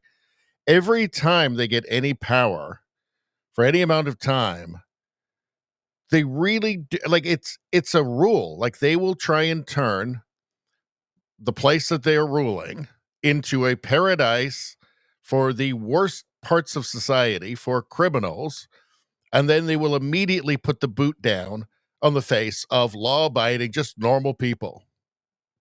They will never stop punishing them. And here we have, I mean, they are punishing and scapegoating legal gun owners, like licensed gun owners who don't commit the crime. They have to be sacrificed for the sake of criminals who are actually committing the gun crime, the people who have the illegal guns. So it's weird. It's like this iron rule every single time. They can't help themselves. Honorable Minister of Public Safety. Mr. Speaker, it's a good thing there's a recording of it so that Canadians can have a look for themselves. Let me be very clear. Yeah, we heard it. We heard it. Sounds real bad. Mr. Speaker, Canadians want responsible gun control. They wanted it in 1989 after a man killed 14 women at École Polytechnique. Yeah, responsible gun control. Responsible. This isn't that. This is just you trying to scapegoat normal people, law-abiding people for your own failures. They wanted it after 6 people were murdered at the Quebec City mosque shooting. And they wanted it after the biggest mass shooting in our history, where a man opened fire and killed 22 people in Nova Scotia. Mr. Speaker, why are the Conservatives against keeping guns off our streets? It's just like upside down world every single time. Every single time. Actually, I think what the Conservatives want is to get the illegal guns off the streets, away from the criminals, and put the criminals in prison for long sentences. Leader of the Opposition. Mr. Speaker, the minister said that his gun grab won't work, that it will go over budget, and that it would be better to lock up criminals, as Conservatives have been suggesting, but that they're going ahead with the gun grab anyway, because the Prime Minister wants to pursue electoral politics. Electoral politics, Mr. Speaker. When a mother is hit with a stray bullet, or a police officer is murdered by a firearm, or a bullet flies into a child's bedroom as part of an extortion case, we don't have time for politics. So why is this minister caught on tape playing politics with guns? The Honourable Minister of Public Safety.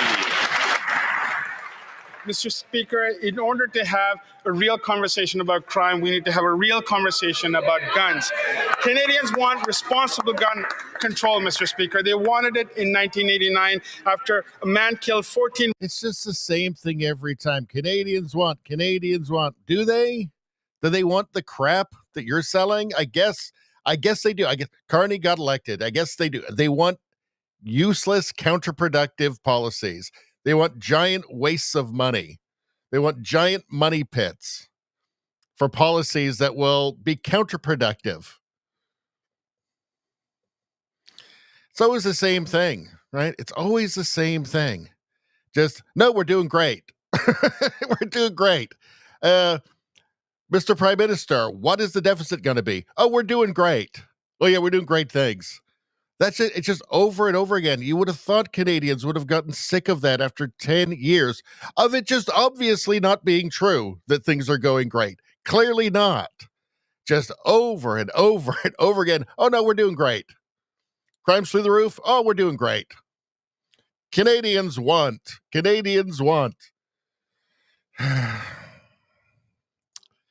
So I don't know. Maybe Canada is just San Francisco now. I don't know, but I hope not. I really hope not. Libs want to redirect $1 billion away from border security in order to go after law-abiding gun owners. The OPP and some provincial governments refuse to enforce this. Well, Alberta's not going to. They've even had to ask Canada Post to go collect these firearms. It's crazy, but the Libs are doubling down. They will never stop. It's like with the Ostrich farm thing. Like, they just won't stop. There's people that have, there have been researchers that have said, we'll take them. They're very valuable in terms of studying bird flu. Nope, have to kill them. We already made up our mind. We're liberals. We're radical progressives. This is the compassionate thing or something, to murder all those emus for no reason. This government blocks criminal justice reforms that would lock up gun criminals They want to go ahead and take nearly $1 billion away from border security and police officers to go after licensed, law-abiding, trained and tested hunters and sport shooters, a project that the OPP refuses to enforce. Numerous provincial governments have said they will not go ahead with. They've even had to ask Canada Post to go and collect these firearms. The minister himself has now admitted that it won't work. Why won't they drop the politics and save lives? Because Canada has become just this realm of total absurdity. That's why. And Canadians keep voting for it. Pierre Poilievre says Mark Carney's minister agrees the hunting rifle ban. Mark Carney's minister agrees the hunting rifle ban is a stupid program that should not move forward, but Liberals are doing it anyway. Well, they want those Quebec votes and any other votes they can get from. And I'm not saying that it's all voters in Quebec either, right? But it's enough that they're going to want to pander. This is a Liberal attack on law-abiding, unlicensed hunters, farmers, and sports shooters. So I guarantee you, there is a lot of sports shooters, hunters in Quebec too, but not enough of them to make a difference. So that's Canada. This is Canada. Let's move on. Let's go to memes, shall we? Let's go to the chat first, and then we'll go to memes. What else should we see? What else have we got here? This is a good one. Like this. Let's put this on for a little bit.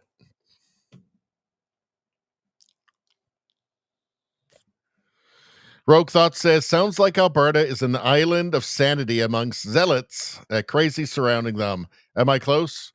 Well, the two major cities, Edmonton and Calgary, are run by lunatics. I guess it's the same as everywhere. The cities are run by zealots, by left-wing fanatics, by Marxists. But yeah, compared to the rest of the Canada, Saskatchewan is pretty conservative as well, but Alberta's more. Yeah, so it is really an island of sanity, even though like the city councils are total Marxist nutbags. Let's see. Nevada says, scratch that. Everyone will have to be armed in my Greenland. Well, I'm going to say in my Greenland, when I'm emperor, we will buy them for them, and we'll also supply every single Greenlander with a tank. And if they do okay with that, we'll get them a jet as well. Let's see. As he says, sadly, we are landlocked by Liberals. Yes. Last time I was in Saskatchewan, it was pretty conservative.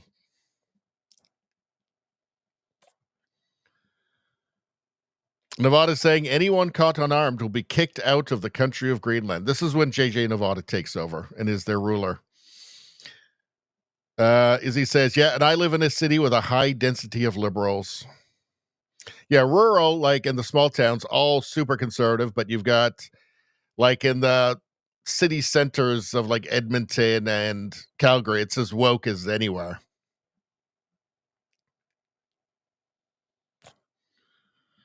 All right, I'm going to skip down a little bit. All right, let's get going. Let's do some memes, shall we? Fight with memes. Yes, libs are actually this racist. Well, this is backed up by science, by the way. Minorities are too dumb to get ID, sweetie. They actually think this. The leftists actually think this, and you know what? I can actually prove it. I can prove that they see people who are not them are less intelligent. I will show you why. There's a study that was done.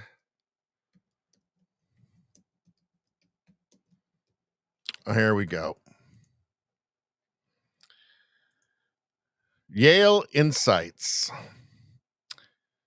So from Yale Insights, white liberals present themselves as less competent in interactions with African Americans.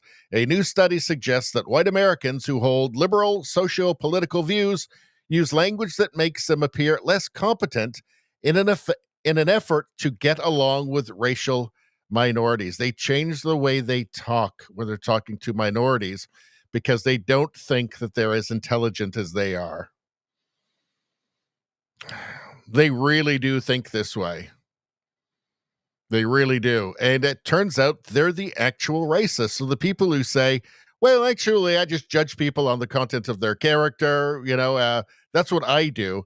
Those people, that's not the racists there. The racists are the ones who change the way they talk to people based on skin color because they think they have to dumb down their language for them. So, that's who we're dealing with. Those are the good guys. The good guys. Let's see. Fight with memes again. Lie to me. Your government cares about you. That is a lie. They don't care. They don't. I think some governments care less than others. I do think, though, that you can't just make a blanket statement that your government doesn't care about you, right? I think that Milei in Argentina, I think he actually does care. I think Trump cares. I think Pierre Poilievre cares. I mean, they have to prove it, right? But let's see. A pill bottle that's got they, them on it. Let's see. Ugly people with no personalities or skills. Well, that seems to be most of the time, doesn't it? And they've given her green hair there and one of those septum piercings. So just desperately wants those they, them. Take those they, them pills. What do we got here? Ooh, I stepped in shit. Says, I am Jimmy Kimmel. I'm looking forward to seeing what he does if he just blows up his career completely tonight. It was the fuck aroundest of times. It was the find outest of times.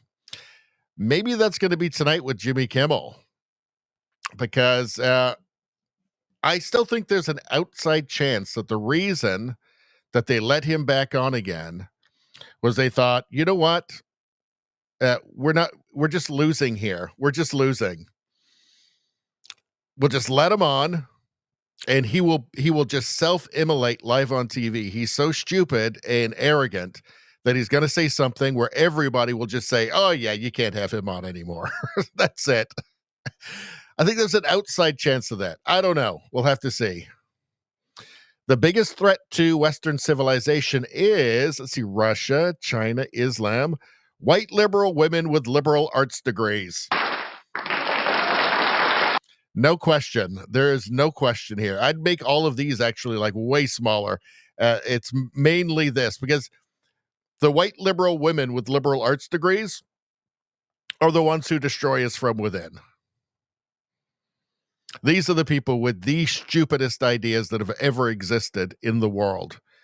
You need to live in a wealthy, prosperous society in order to have such idiotic beliefs as these white liberal women with liberal arts degrees.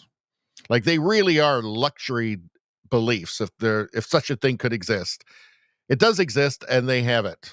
And they have it because they live in a wealthy country where they can afford to, right? Let's see. And deliver us from liberal white women. Please deliver this adorable child and this puppy, please, from the liberal white women. It's a meme, but it's totally true. The liberal white women will destroy this kid's life and the dog's life as well. All right, that's that. Let's get to, we're going to go to the ostriches next. But first, let's get back to the chat. Rogue Thought says, Sweeney for Greenland's Minister of Joy. She doesn't actually have to do anything.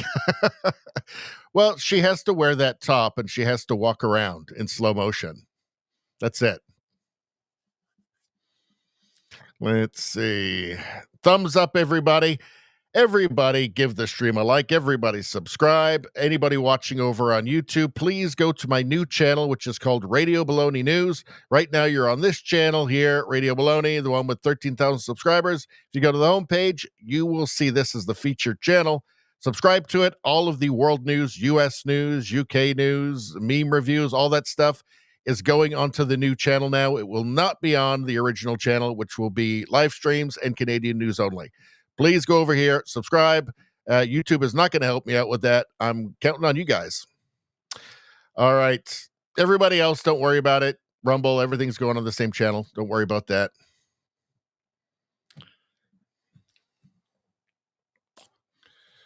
All right. So everybody's heard about the ostriches, right? The ostrich farm in Canada that the government is just determined to kill all of the ostriches. They all have immunity to bird flu, so they're quite valuable for research, and that's what they're for. That's what they're there for. But the Canadian government has decided, nope, they all have to die, just like Peanut. And what was the raccoon's net? Fred, and just like Fred and Peanut. It's just the authoritarians, the collectivists, get an idea in their head, and that's just it. You just have to do it. They don't care how dumb they look, how cruel they look. Don't care. No, we said it.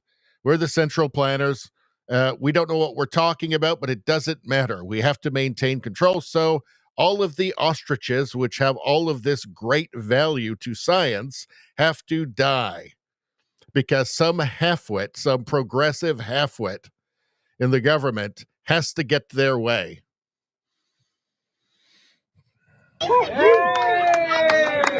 did you hear that? So Sunbelt was commissioned to bring in the big scissor lifts so that the army could come in and shoot the things. Sunbelt said no. They took their shit home. They took their shit home.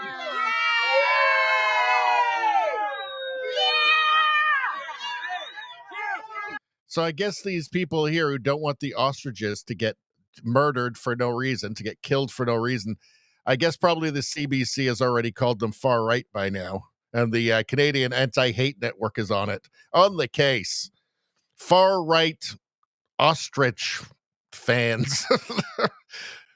A little bit of good news. Sunbelt Equipment Rental are not going to allow their equipment to be used by the CFIA or the RCMP to slaughter the ostriches.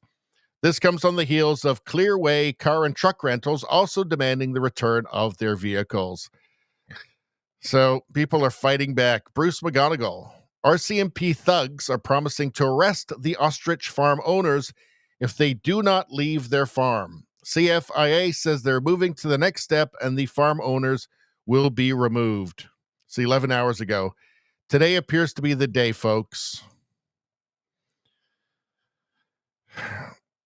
In winter, the CFIA showed up in full PPE. Today, not one is wearing masks and no one seems concerned at all about a virus. This is about taking people off their land, killing their animals, and then likely forcing the farm owners into bankruptcy so their property can be taken over. This is evil and intentional. The RCMP are all in because they want promotions so they can do security detail for MPs who fly around the world and stay at the best hotels, eating the best food and drinking the best wine. This is the morning. It came from the gal that we've Courtney been in contact. Fotheringham. She's one of the Courtney Fotheringham has been our contact, and she wrote the letter saying that they would like us to help feed the birds and do things. Okay. Is that not correct? That conversation is done nowadays. Okay, we're not going to have that conversation. We're moving So to the next step. wait, where are you in the line of this then? Because this is from CFIA, high up in as a CFIA. CFIA inspector, Yeah. I'm asking you to leave voluntarily now. Are you going to leave? Are you serious? Hey, yes. Because if you don't, you'll be impeding me as an inspector, and that's an obstruction under the Health of Animals Act. We're not obstructing. The left, everywhere, they're the same. Exactly the same authoritarianism, the same just mindless authoritarianism.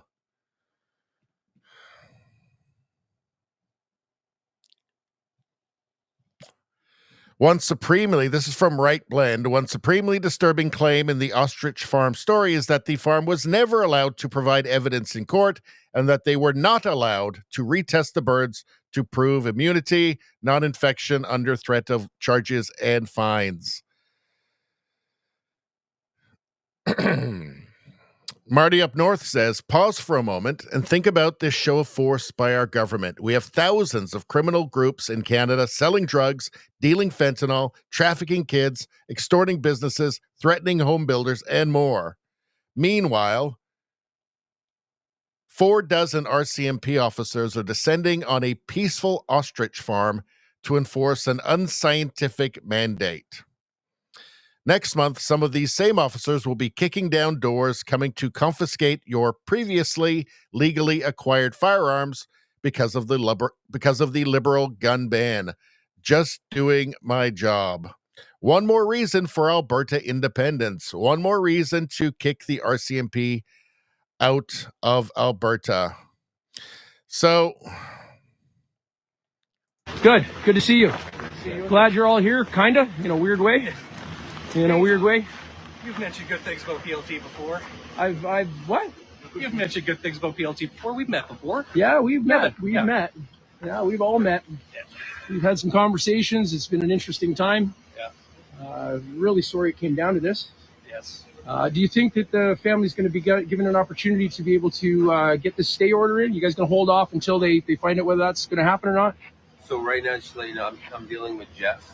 Oh, fair enough. Yeah, you know what? I actually... just doing their jobs. It's, the banality of evil, right?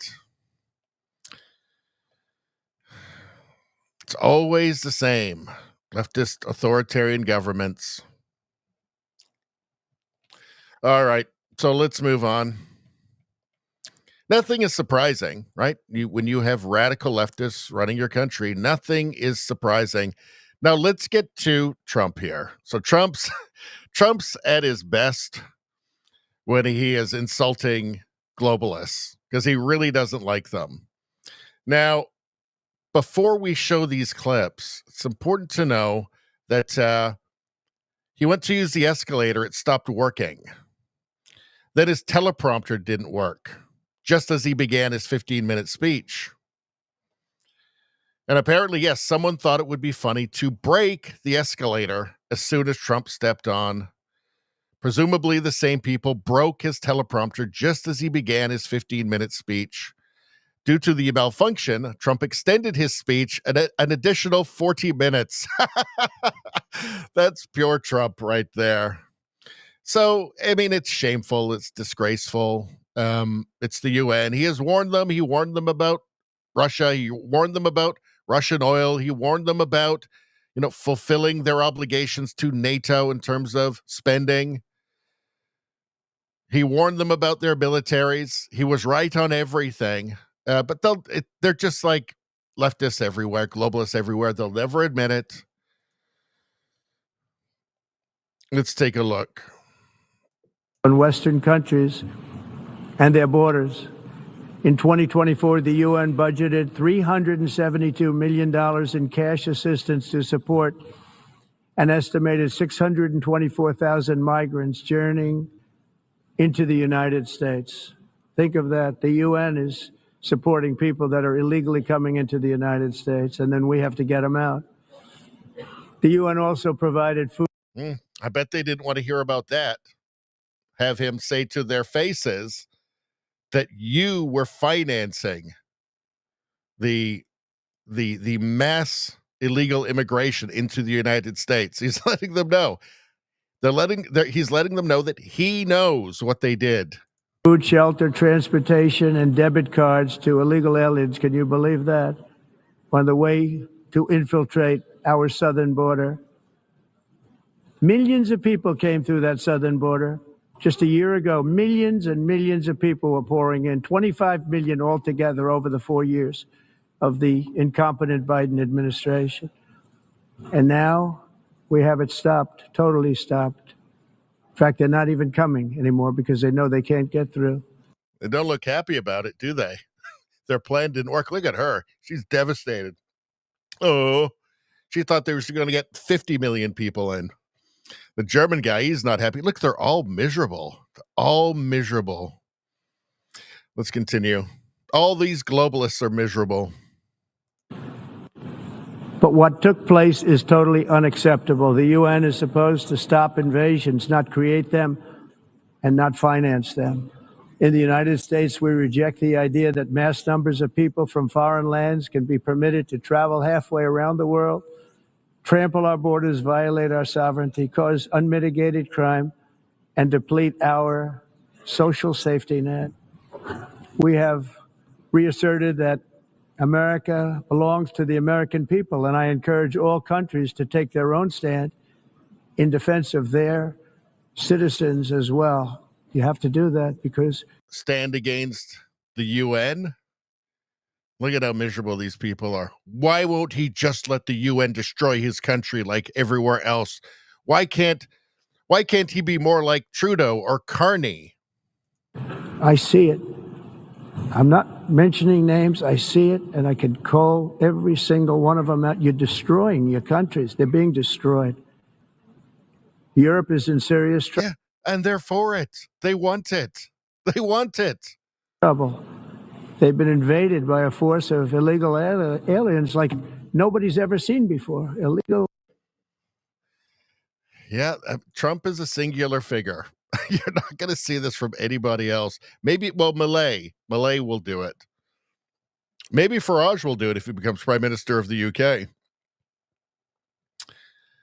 Let's see. Let's see this here. No president or prime minister, and for that matter, no other country has ever done anything close to that. And I did it in just 7 months. It's never happened before. There's never been anything like that. I'm very honored to have done it. It's too bad that I had to do these things instead of the United Nations doing them. And sadly, in all cases, the United Nations did not even try to help in any of them. I ended 7 wars, dealt with the leaders of each and every one of these countries, and never even received a phone call from the United Nations offering to help in finalizing the deal. All I got from the United Nations was an escalator that on the way up stopped right in the middle. If the First Lady wasn't in great shape, she would have fallen, but she's in great shape. We're both in good shape. We both stood. And then a teleprompter that didn't work. These are the 2 things I got from the United Nations, a bad escalator and a bad teleprompter. Thank you very much. Yeah, that's all he's going to get from them. They hate him. They hate everything that he stands for. He's not a globalist.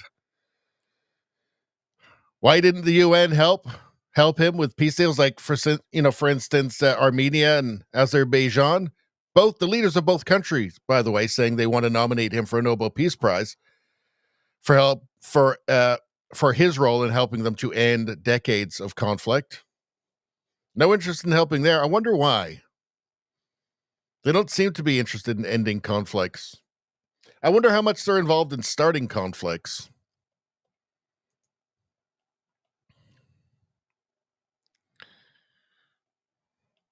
Hold on. How about this here? So here is Trump talking about immigration, and the UN is not going to like that at all. Let's see. Let's hear what he has to say. He's the only person who will say stuff like this other than Viktor Orban, if they'll let him, or maybe a Millet from Argentina. Let's take a look. According to the Council of Europe, in 2024, almost 50% of inmates in German prisons were foreign nationals or migrants. In Austria, the number was 53% of the people in prisons were from places that weren't from where they are now.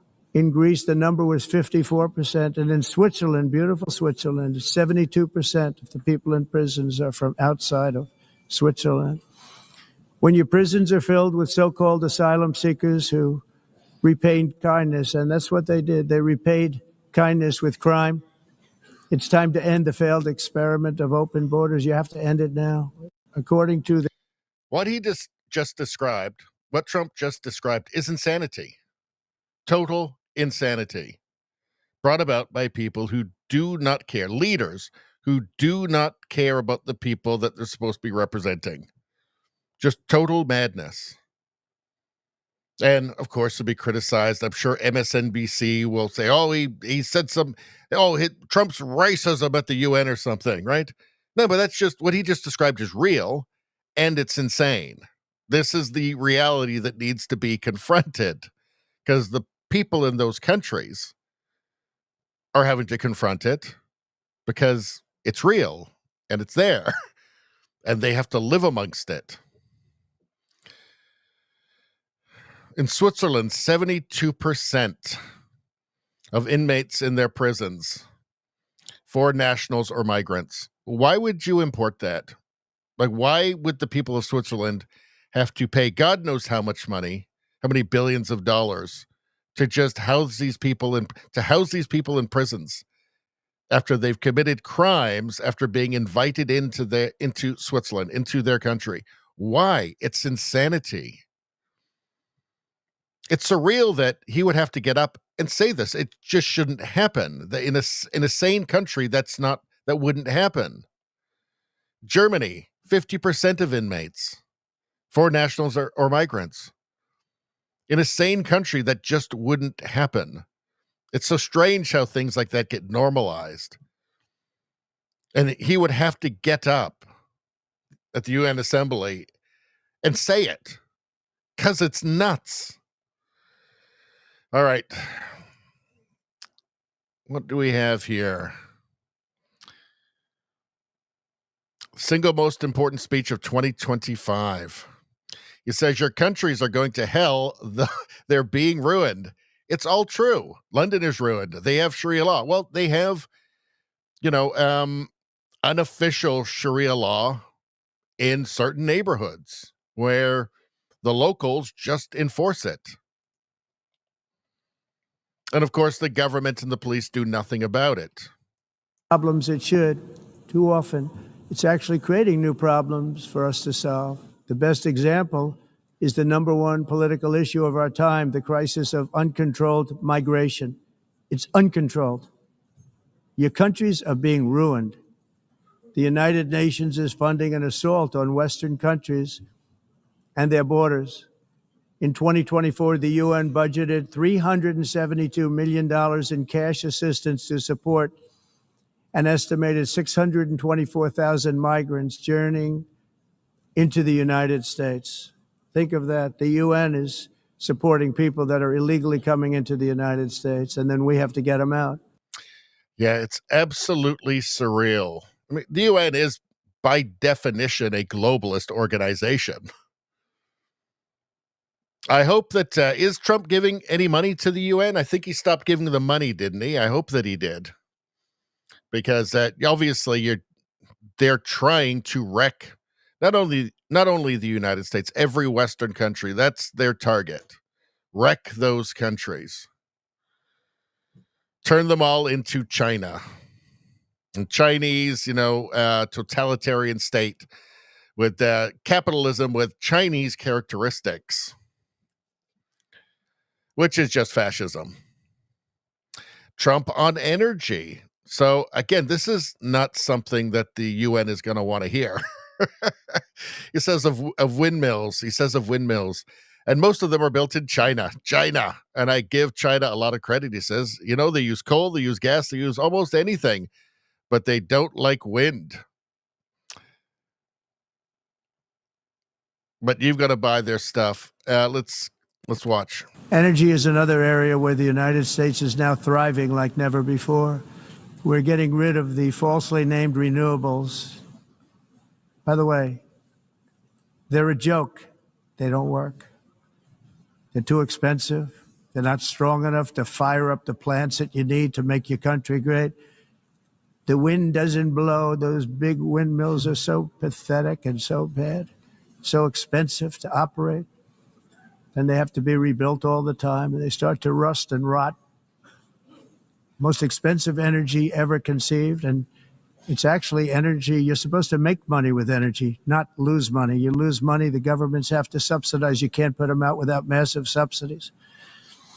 And most of them are built in China, and I give China a lot of credit. They build them, but they very few wind farms. So why is it that they build them and they send them all over the world, but they barely use them? You know what they use? Coal. They use gas. They use almost anything, but they don't like wind. But they sure as hell like selling the windmills. Europe, on the other hand, has a long way to go, with many countries being on the brink of destruction because of the green energy agenda. And I give a lot of credit to Germany. Germany was being led down a very sick path, both on immigration, by the way, and on energy. They were going green and they were going bankrupt. And the new leadership came in and they went back to where they were with fossil fuel and with nuclear, which is good. It's now safe and you can do it properly. But they went back to where they were and they opened up a lot of different plants, energy producing plants, and they're doing well. I give Germany a lot of credit for that. It's weird, the opposition to nuclear, because it's reliable and it's clean, especially the new generation of nuclear. Even the waste from it is a lot different than it used to be in the past. So it's weird, the opposition to it. Right? It's very, very strange. There's definitely a place for the new, like, modular reactors, even for solar. I mean, there's a place, but you can't rely on it naively. Obviously, as a supplementary role with an already reliable grid, right? So that if the sun's not shining, you don't have to worry, right? You don't need to worry about batteries. You can, everything will still run. You're not going to freeze in the wintertime, for instance. So sure, I don't think anybody says that. Like, you can't have a little bit supplementary here and there, but you've got to make sure the grid is reliable. And the only way to do that is with fossil fuels right now. And the best fossil fuel to use is gas.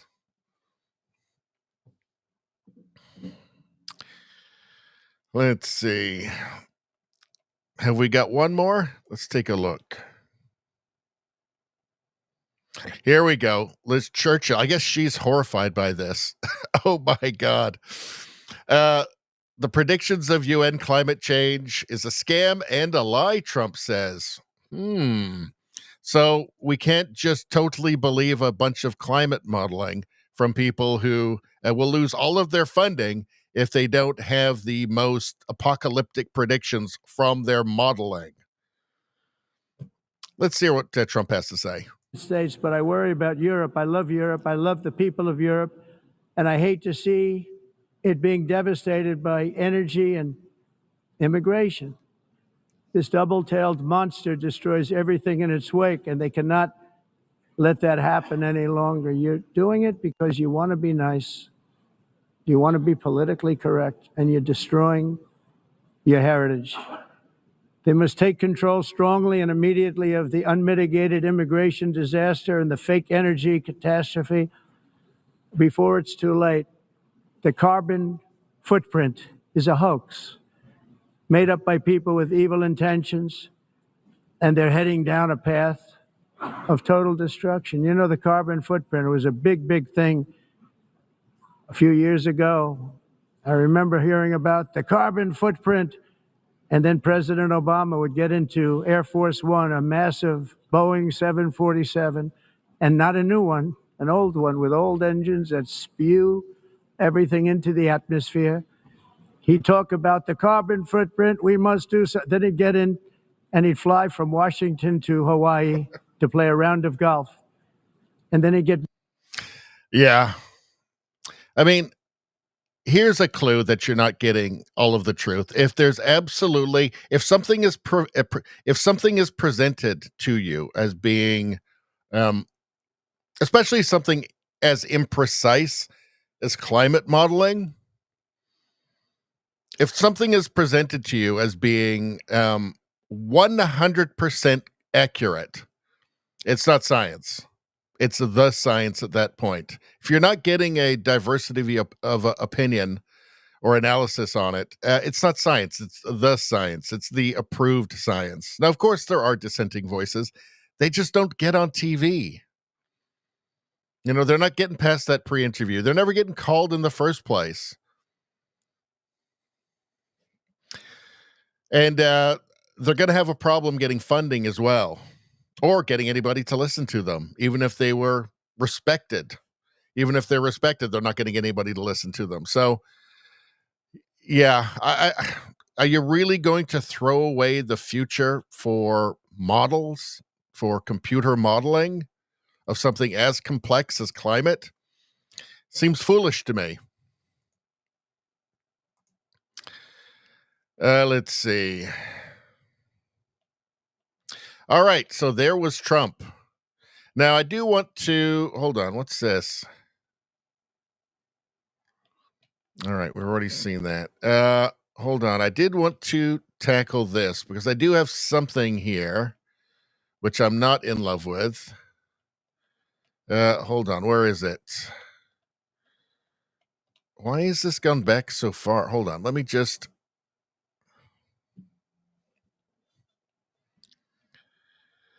This here. So, Eric Doherty, President Trump, in a major declaration, says he believes Ukraine can retake all of its territory back from Russia and maybe even further than that. I don't know what he's doing here. He has to know that that's not going to happen. That's totally unrealistic.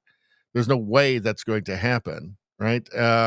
After getting to know and fully understand the Ukraine-Russia military and economic situation, and after seeing the economic trouble it is causing in Russia, I think Ukraine, with the support of the European Union, is in a position to fight and win all of Ukraine back in its original form. He knows that's not true. This is obviously part of his negotiation. I don't think it's going to do anything. I can guarantee you there's not one advisor who thinks that this is true.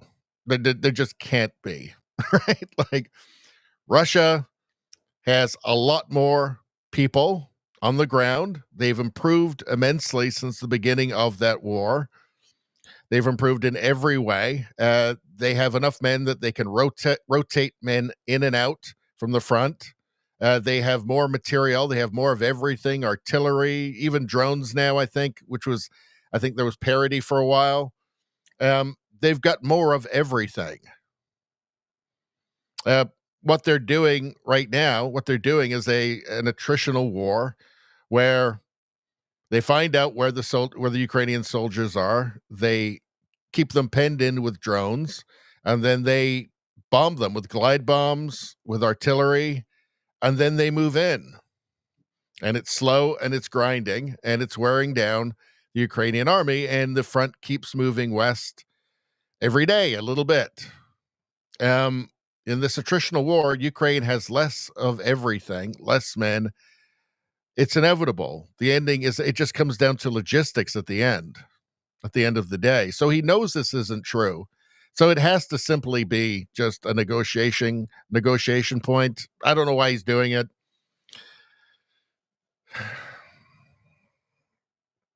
I don't think he actually believes it. It is very much making them look like a paper tiger, he says of Russia. He says Russia has been fighting aimlessly for 3.5 years. No, it hasn't been. A war that should have taken a real military power less than a week to win.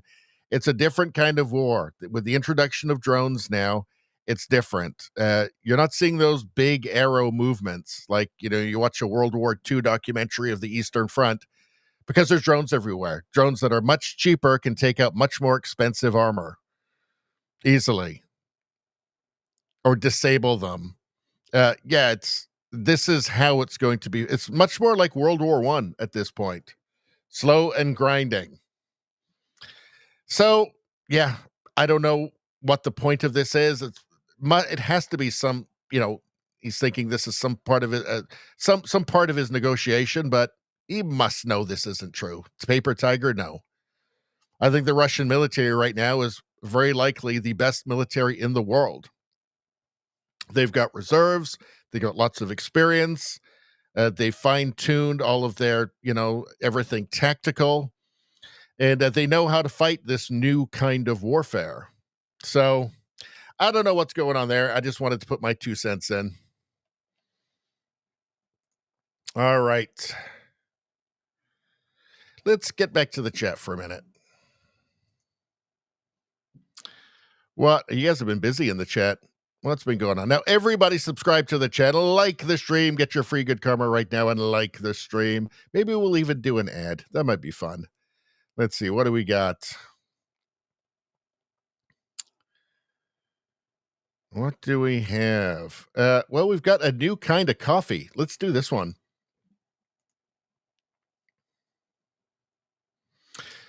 If you're looking to upgrade your coffee game, there's a brand you've got to check out. It's called Supermassive Black Coffee. And what they're doing is seriously impressive. First off, they only use 100% organic beans, which are fire roasted, which is the best way, everybody agrees, in an actual Victorian era coffee roaster when you place your order. Well, that sounds pretty fancy schmancy. I like it. That old school roasting method isn't just for show. Oh no, it's what brings out the deep, bold flavors through the natural caramelization process, which is the best kind of process everybody knows. The result, a smooth, rich, chocolatey brew without the bitterness or acidity you get from mass-produced coffee or communism. This is a premium gourmet coffee made the right way. Not burnt, not watered down, not sitting on a warehouse shelf for months. No thanks. It's roasted fresh when you order and shipped straight to your door. That's the best way, people. Now, here's the best part. You already thought you heard the best part. No. Best part's still coming. Supermassive Black Coffee is hooking up Rumble viewers, that's you, with an exclusive deal. Use the promo code RUMBLE at checkout and get 50% off your first order. Can that be real? 50% off your first order. It's written right there. It must be real. That's half off. So you can try it for yourself and have twice as much because it's 50% off. That's how it works. Just head over to supermassiveblackcoffee.com. Plug in that code RUMBLE. RUMBLE is the code. And see what all the hype's about. I'm excited. If you love bold, flavorful coffee without the burn or the communism, this just might be your new favorite. Did you hear that, people? It just might. Well, that was fun. That felt good. That was not bad. That was pretty smooth for a first read. Never set eyes on that script before. Pretty good. It sounds like a great coffee. I encourage everybody to buy that coffee. It's free speech coffee. So, and it sounds awesome with the caramelization and everything. Come on. Radio Streamer says it better not have communism in it.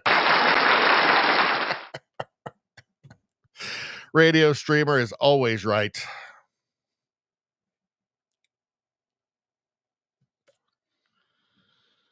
Let's see. What are we talking about?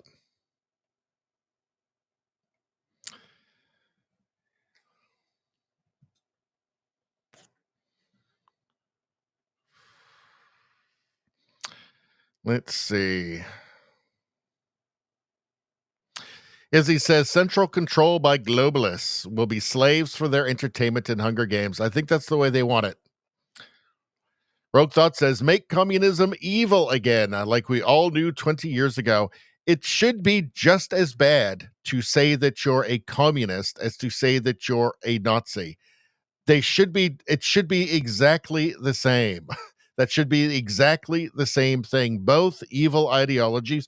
Let me just say, both evil left-wing ideologies, both evil collectivist ideologies, both evil socialist ideologies, like National Socialism, Union of Socialist States. It's a great tragedy that we allowed communists in the education systems across the West to pretend that Nazis were right-wing and they were the only bad guys. Like Stalin killed more people than Hitler did. Mao was super evil. Anybody heard of Pol Pot? For somehow we let them brainwash generation after generation into thinking that communism's just kind of, innocuous. Well, they're just people who want a better world. Yeah, by killing millions of people. That's what. Anyway, it's a tragedy for Western civilization that you can just be a communist and it's no big deal. It is a big deal.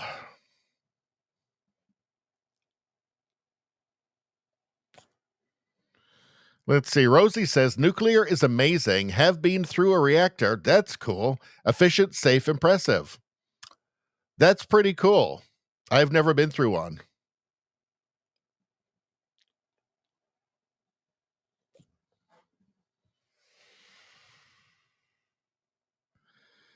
Let's see. Radio Streamer says, we all know Heinrich Himmler was tasked to rebuild healthcare, just like RFK. Exactly. Exactly the same. See, Radio Streamer says, if we don't stop him, constitutional carry and affordable healthcare may follow. Yeah.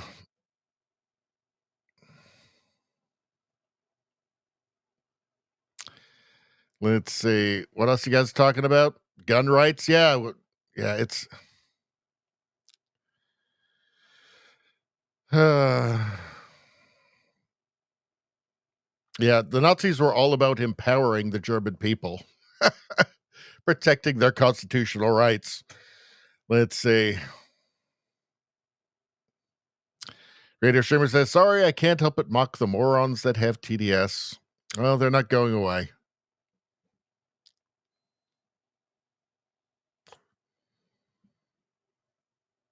Let's see.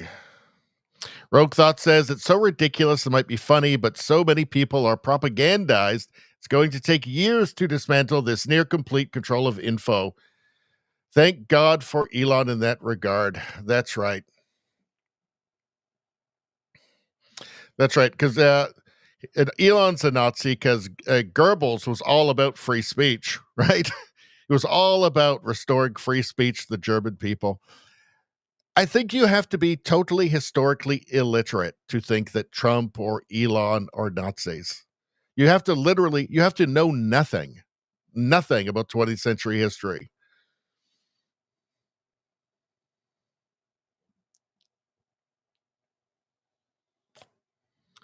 Let's see. Streamer says, yes, when he's not busy having autism, like fits of rage over government electric car subsidies and suggesting Trump is on the FC list. Well, that was him because Trump made a claim about Elon Musk that Elon Musk thought was ridiculous. So he's quite obviously making another ridiculous claim in response. He wasn't freaking out. Elon Musk has said many times, I've shown the videos many times saying he doesn't want the subsidies. He just thinks that nobody should have them. Elon Musk was mad because he believes that the national debt is a threat to the United States existentially and to the West in general existentially, right? That's what he was mad about. So that's what Doge was about, right? Getting the budget in order, and he was furious that the spending was actually even higher. So that's what he was freaking out about.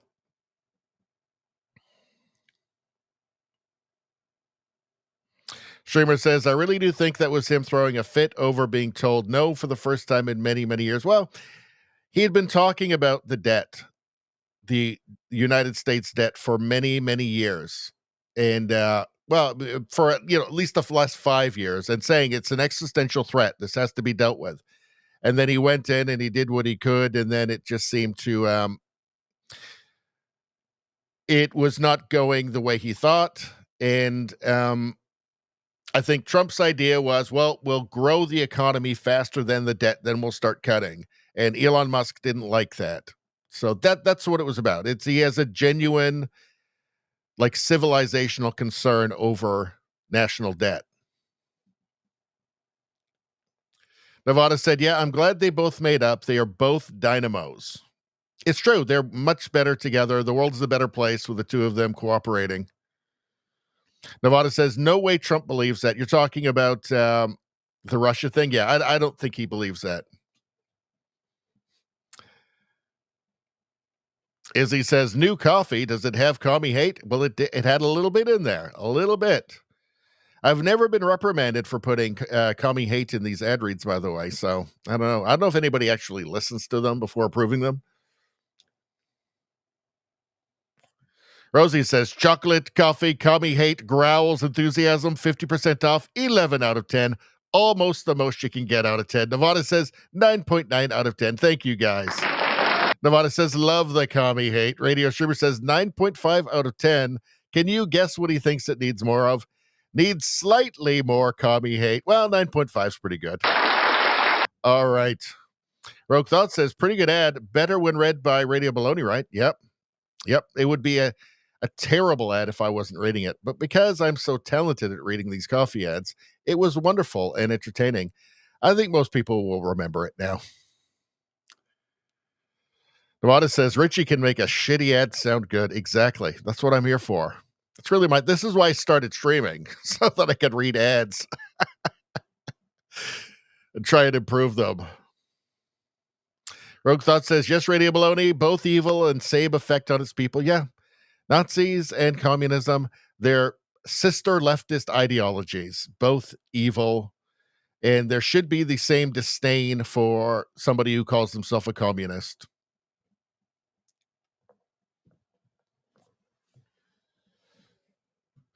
All right, I'm going to skip down a little bit because we get moving. We're 2 hours and 30 minutes in. I keep thinking, before I started tonight, I was like, we'll do like 2 hours, 2.5 hours. But then we never can.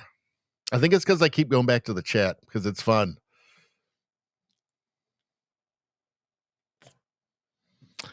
Let's see. Rogue Thought says, the average product of our modern education, not all but many, are the ones who don't know what they are ignorant about.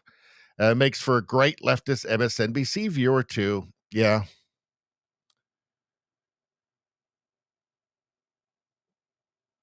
Let's see.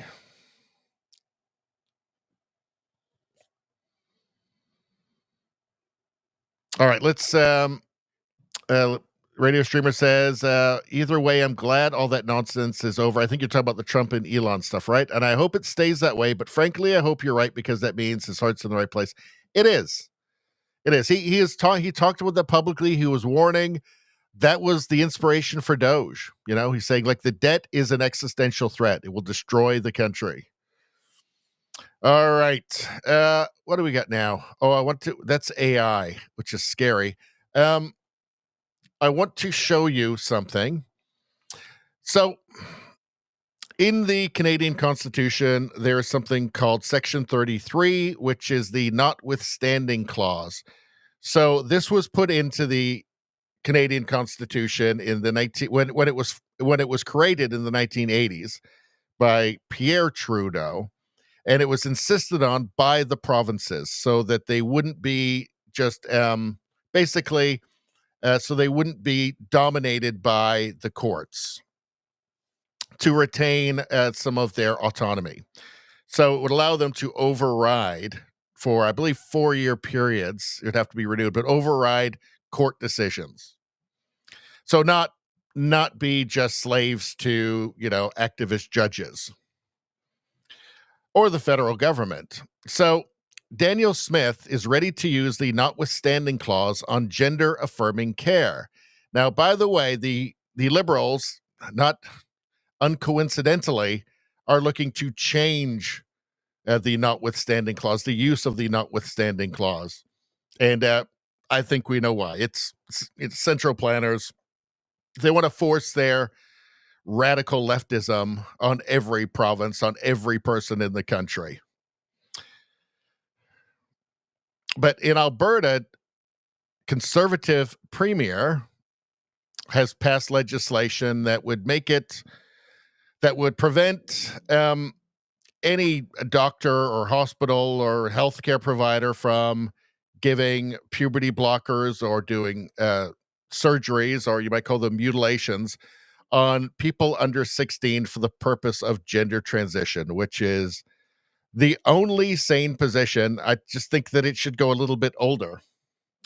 It also would include, teachers can't socially transition your kid at school without telling the parents, that sort of thing.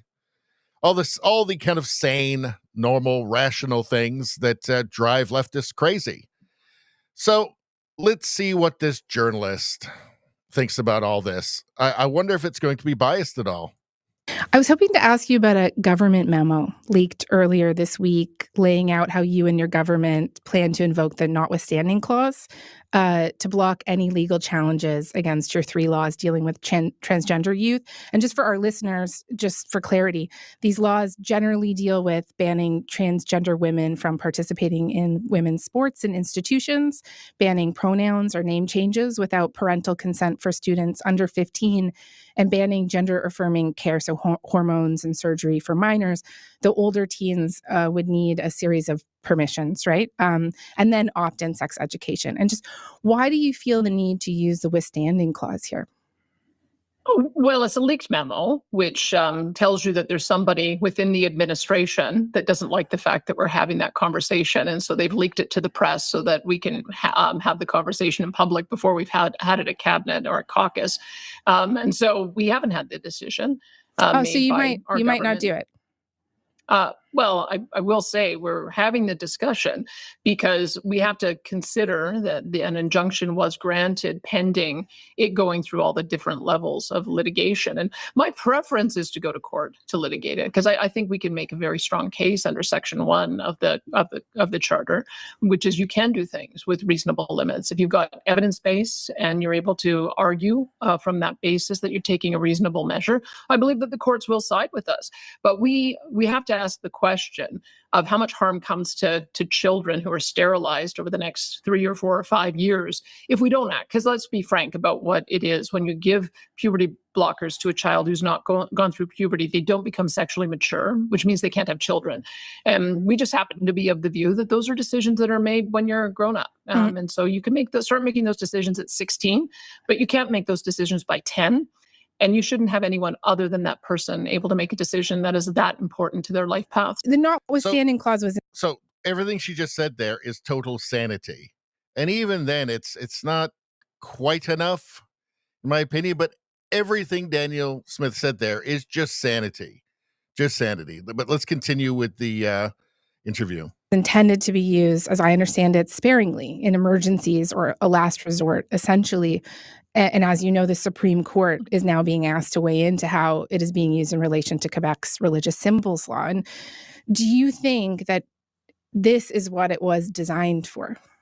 Yeah, I think it's exactly what it was designed for, because we have a difference of opinion about this issue. And we have lots of situations where 10-year-olds are restricted in their decisions. We don't allow them to drink, do drugs, sign contracts, join an army, work. And so for us to now say, well, we'll make an exception and they can sterilize themselves with the permission of their parents and the permission of a doctor, I just think that's at odds with how we treat 10-year-olds and children who are 15 years of age and under. Now we treat children who are 16 years of age and older differently because we recognize that there's a maturity level and they can take on more and more adult decisions, not the complete range. They don't get to make the complete range of adult decisions until 18. Mm-hmm. But I think that there's a difference of opinion on this. And when you have a difference of opinion, then you litigate it out. But in the end, I believe in parliamentary supremacy. And that means that politicians do get to have the final say. Just one of the moral arguments against this is that many people in the medical community argue that restrictions on gender-affirming care or on pronouns may lead to worse mental health outcomes for trans youth, that delaying or denying this kind of care could cause distress, dysphoria, risk of self-harm. I think this journalist should talk to Sweden, should talk to the UK, should read the CAS report, should go to the WPATH files, World Professional Association of Transgender Health, and read all of the many, many leaked internal communications and Zoom meetings where they just admit in their internal meetings that the children that they know the children that they're dealing with cannot give informed consent and that they don't understand the consequences of this. Why don't they ever do that? Why don't they ever do that? They have no interest in doing that. They seem to have no curiosity whatsoever about the things they're talking about the things they're investigating or reporting on. Zero. Harm like suicide. And I know that some of the parents of trans youth have come out already to say that they worry that these laws will interfere with treatment that their children need for their own mental health. And what would you say to those parents? There's lots of doctors who take the idea of watchful waiting, that there are lots of issues that kids are going through when they go through puberty. Their bodies are changing. They may have same-sex attraction. They may feel uncomfortable in their body. They may have issues that have not been resolved. Maybe they've had some trauma that needs to be worked through. And so that's part of the reason why you wait until they're of an age that they can process the long-term consequences of what their decisions might be. Doctors aren't always right on things. And so I'm looking forward 10 or 20 or 30 years when people are asking, why didn't somebody stop these doctors from sterilizing 10-year-olds? And that's what we're doing. We're going to prevent that future harm and still allow a pathway once a child. Why didn't someone stop these doctors from sterilizing 10-year-olds? Or giving, 13-year-olds double mastectomies, that sort of thing. Now, you can see it's two different worlds, right? So Danielle Smith is coming from the world of reality, and the journalist is using language like gender-affirming care, right? And just spouting off, fake nonsense, just fake information, just baloney, just bull about the benefits of sterilizing children, right? Like the suicide thing, that's just not true. That's just not backed up. Again, talk to Sweden about it. Talk to the UK about it. Read the Cash report. But she's coming from the world where, I don't know, she's coming from the world where the politically correct doctors say one thing, and that's just what you believe. Becomes old enough to understand the consequences of their decision to be able to make those choices. And that age is 16. Okay, so according to a 2023 position paper from the Canadian Pediatric Society, hormone blockers do not permanently impact fertility. They're intended to pause or slow down puberty, which typically starts around 10 or 11. But for people who go on to take gender-affirming hormones, the paper also says that taking testosterone and estradiol can, quote, permanently decrease fertility to an extent that is not yet fully known. Yeah, and they expect you to believe, the first part of what she said there, they expect you to believe that stopping somebody from naturally developing into an adult body is totally reversible, doesn't do anything. Well, what happens if you start these when you're 12 and you're on them till you're 17? We know that you're not going to have a full puberty. Like you don't get back that part of your puberty that you've lost. Like these puberty blocking drugs were for precocious puberty. So somebody who's starting way too young, right? To just stop them until the normal age of puberty, and then they would go through a normal puberty, right?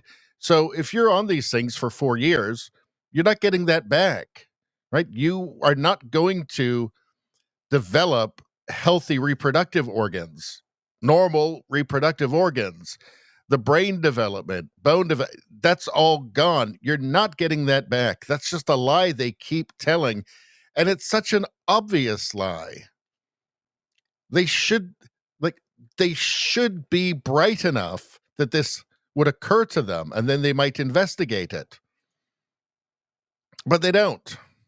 They don't. And we end up with this, where they just, here are just treating as if it's all just normal. This is what happens in a normal world. according to this journalist. This is all just normal stuff. In fact, it's empathetic, and it's just baffling to me how we got to this place. All right. I wanted to show you that. Let's see. So AI. So that's not a real woman. That's this dude here. Can I make this bigger? Is that bigger? I think that actually made it smaller. Yeah, so that's not a real woman. That's him. Let's watch. Actually, I'll turn off the sound. See?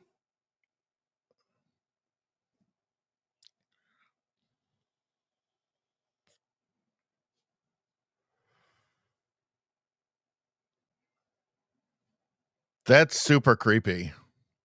It looks 100% real. So, if you're planning on a career on OnlyFans, yeah, I think it's about the market's about to be glutted. I think this isn't good for the world. This isn't good for society. It's not good for the world. It's not good for anyone's soul that this, what you would think is a beautiful, actual, real woman, is actually this dude. That can't be good for mankind. That can't be good for men, for women, for anything. That can't be good for the future of humanity.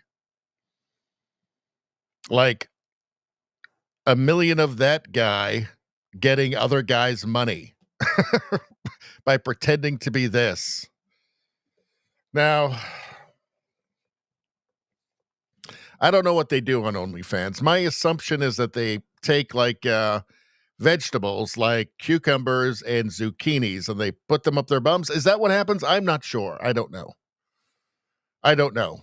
So I don't know, like, so that guy there, I don't know if you would have to actually like put the, you know what I mean. But in any case, none of this is good for humanity. The women on OnlyFans should be real women putting real zucchinis up their asses. That's the kind of world I want to leave for my children. Not this. Not to have it be that guy. So I don't know. AI is terrible. It's making the world way worse. Let's see. Yeah, we already saw this stuff. All right. Like, okay, so that leads into this actually. Keith Sakata, I'm a psychiatrist. In 2025, I've seen 12 people hospitalized after losing touch with reality because of AI. Online, I'm seeing the same pattern. Here's what AI psychosis looks like and why it's spreading fast. Like, could this cause AI psychosis? What happens when you find out? When, a lonely guy finds out that he hasn't been giving all his money to her, it's been to that guy. And the zucchini wasn't real. I don't know. I think we're close to the end of the world. Maybe the apocalypse should just come. I don't know. There's one thing I know. She's real and they're real. We know that.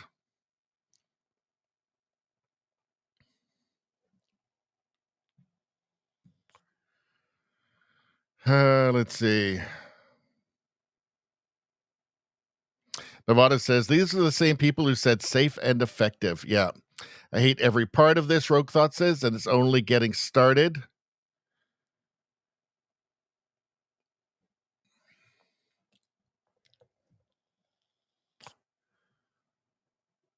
Let's see. Streamer says there may be some glitches that we are just not noticing. Usually it doesn't draw the hair correctly in a few places, but it's getting perfected, isn't it? Streamer says, that being said, I guess at a certain point, well, yeah, they're perfecting it. Nevada says, that's crazy.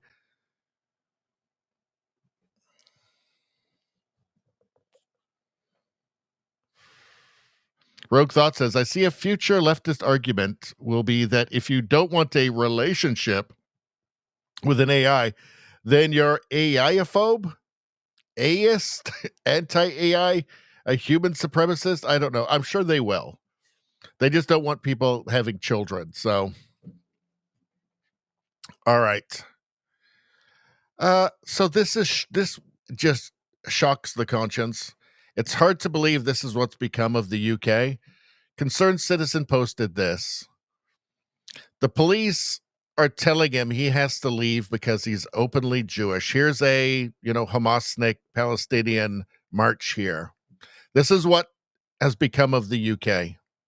You are quite openly Jewish. This is a pro-Palestinian march. I'm not accusing you of anything, but I'm worried about the reaction to it. You're being escorted out of this area so you can go about your business, go where you like freely, or if you choose to remain here because you are causing a breach of peace between these other people, So if he doesn't leave, he'll be arrested for breach of the peace for being Jewish, and because the lunatics in the Hamasnik march will attack him. So they're not going to protect him, right? They'll arrest him because of the lunatics that are going to attack him because he's Jewish. Honestly, I'm shocked. My conscience is shocked that this is what the UK has become. I mean, it's genuinely shocking. Genuinely shocking. And it's amazing how fast it happened. Right? With the left, I've been saying this for a while. It turns out that they never had any principles. Like the liberals, actually, very few of them. The few liberals that had principles are with us now.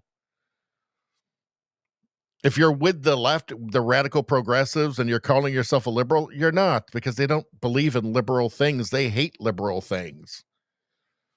Right? It was free speech was the big banner for the liberals, the people calling themselves liberals for decades, until it wasn't, until all of a sudden that wasn't cool anymore. And now it was all about hate speech.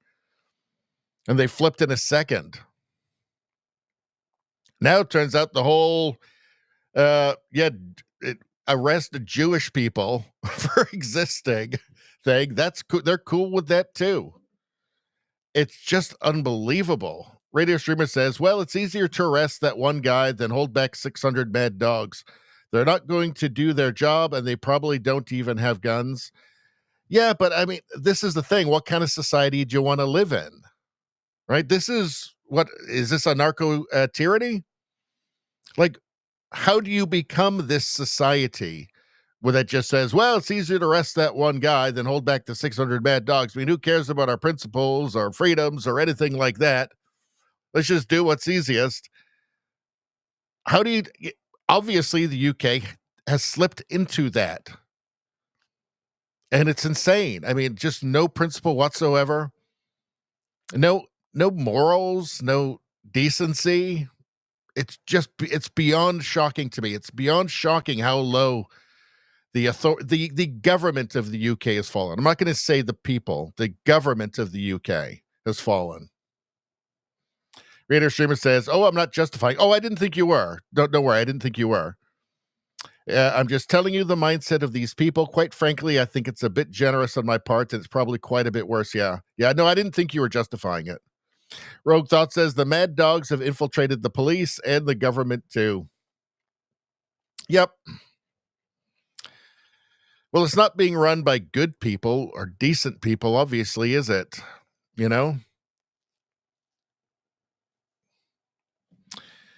All right. So what's this? UK Lib Dem leader Ed Davey just called Elon Musk a criminal and wants him dragged before Parliament, not just for what's on X, but for what he says. This is bigger than a feud under the Online Safety Act, which there'll be one of those coming to Canada soon.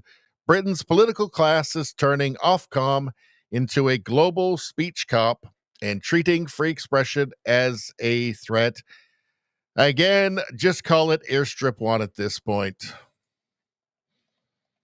Now, will Reform, if they win, actually follow through on at least some of their promises? Yet to be seen.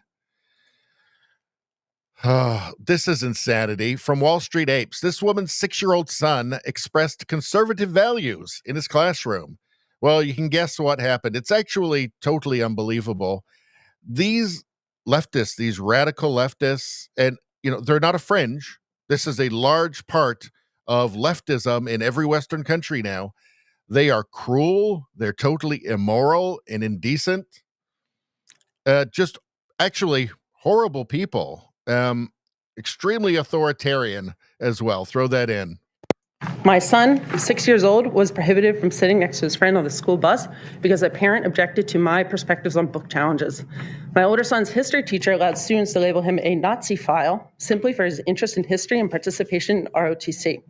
She later nominated my son as the most likely to become a dictator and had his classmates vote on it and try to force him to the front of the class to receive the certificate, which he rightly refused, all because of his conservative values and our perspectives. Thank you. James. My son. Like, that's just cruelty to a child. To a child. These are the empathetic people. These are the compassionate people. I don't think so. They act like commies have always acted, with great cruelty. Totally maddening. I already covered these crazy dingbats. You can see the clip video on the new YouTube channel. Don't worry, Rumble, X, everything's going on the same channel there. But on YouTube, we have an extra, a new channel now that I started just a few weeks ago. This is going to be, it's Radio Baloney News, the original one, the one you're watching right now, where the live streams are on, and where the Canadian news is going to, only Canadian news on here and live streams. Radio Baloney, 13,000 subscribers. This new one is going to have all of the US stuff, the Europe stuff, the world stuff, the meme reviews, all of that. That's going to be on Radio Baloney News. If you go to the homepage of the channel you're on now, you will see the feature channel, Radio Baloney News. Please subscribe. YouTube ain't going to help me out at all on this, so I'm relying on you guys. Thank you very much. Everybody else, just generally subscribe and like streams and do all that kind of crazy stuff. Become channel members. Everybody loves becoming a channel member. Radio Streamer says, no different than a westernized version of the Hitler Youth. Yeah, it's indoctrination. This bastardized, westernized, communist, selectively Nazi-inspired movement must die worldwide. It's awful. It'll be the end of Western civilization. So that was that. And yeah, okay. So let's get to the last tab, which is a bunch of stuff you guys sent in. Find what you would die for and then live for it. Find what you would die for and then live for it. So, hamburgers, is that an okay answer? Hamburgers? Hamburgers, unlike really good fries, like steak cut fries. Is that a good answer? Hamburgers? What about sleeping in on Sunday? All right.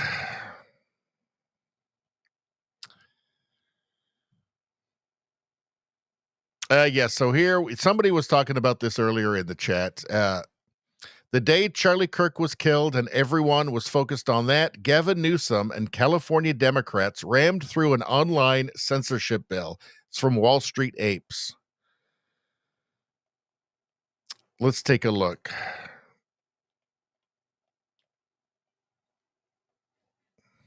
Middle of all of this, something else happened around free speech, something nobody seems to be talking about happening in the background while none of us are paying attention.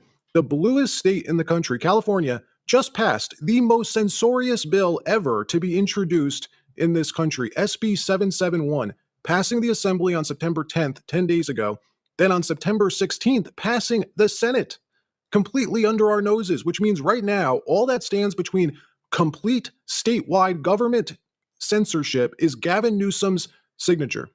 Now, am I exaggerating about how bad this bill is? No, I am not. Here is the actual bill. You can pull this up yourself on the state's website. The bill's called SB 771. It's called Personal Rights Liability Social Media Platforms. In Section 2, Title 23 of the bill, it defines the penalties for breaking this new California law. If you post something on social media anywhere online that the state of California deems to be hateful, there's a penalty for that reckless violation, a civil penalty of up to $500,000. For an intentional, knowing, or willful violation, a civil penalty of up to $1 million. That is the definition of the state controlling speech, folks, not what Trump. Geez, I wonder if that has anything to do with trying to stop people complaining about, I don't know, their tax dollars going to illegal immigrants or something, for them to like buy houses, get down payments for houses, that sort of thing. I wonder. Just did. We don't like what the FCC chairman happened to say on Benny Johnson's show, but there's a huge difference between that and real government censorship. And what type of speech is California trying to police here? Well, let's read from the bill. It says, this bill protects against online harassment, particularly when directed at historically marginalized groups. Which means what? If you were to, I don't know, point out who the Kavanaugh assassin is, which we all just learned about this morning in this new court filing, if you were to say who that person is, would you be fined $500,000? Pretty frightening. All of this happening in the midst of the media and Democrats, Barack Obama, Kamala Harris making hay out of Trump trying to attack the First Amendment. Meanwhile, the state of California is actively passing UK-style laws that will fine you for saying the wrong thing. Pretty wild. And this bill is completely done, folks. It's passed in the House. It's passed in the Senate. All that's left is this stuff is inevitable from any leftist party, any leftist politician. They will always seek to silence dissent, to just shut you up every single time. From the Babylon Bee, dog CDC announces eating own poo completely safe. Yep, that's the science trademark from these dogs. Oh, dear. What's this? I want this to be my pilot every time, from Sassafras. This is very funny. Very funny. 1.3 is ready to go. Yeah, fuck this place. Goddamn liberal fucks. Probably like 8 guns out here somewhere, as it is. Fucking weirdos. Probably driving around that fucking Hyundai, fucking lower shit that goes slow as fuck. And last calling on tower, that's 124.0 hot mic. If you don't have balls unless you're fucking rolling coal, man. God damn it. There's Southwest 31's ready to go. Southwest 531, tower running 30 right, clear for takeoff. Clear for takeoff, 30 right, Southwest 531. Southwest 531, contact, departure, up it. Switch to departure, South 531, see ya. I don't know if that's real or not. I don't know, but there's no community notes thing on it. Kind of felt real, didn't it, actually? It kind of did. I want this to be my pilot every time. That's pretty good. Let's see. What's this? If you feed cyclists, they will follow you home.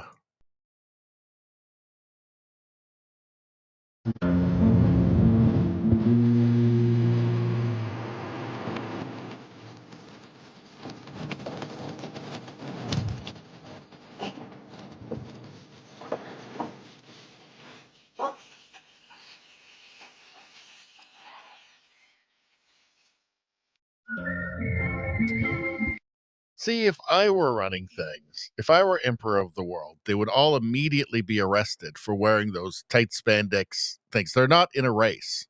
I don't believe they're in a race there. They're just biking, right? You wear shorts and a t-shirt. That's what you wear.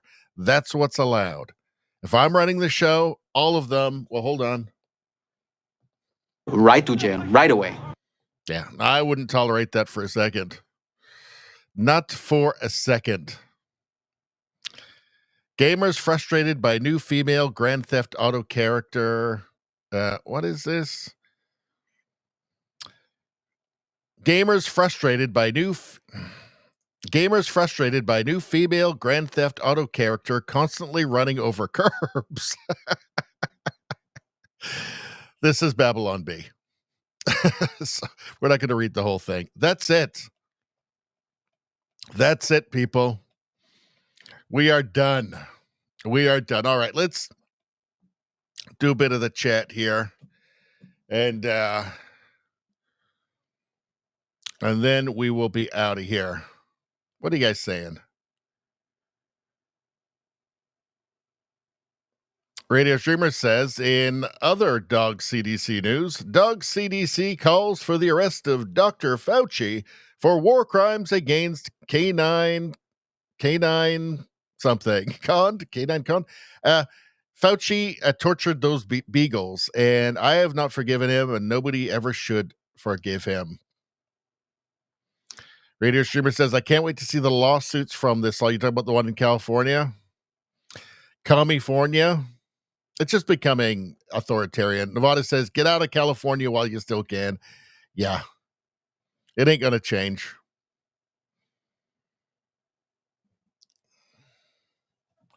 Rogue Thought says, this is the law I mentioned a couple of days ago. That's right. Maybe it was last night? I remembered one of you guys brought it up.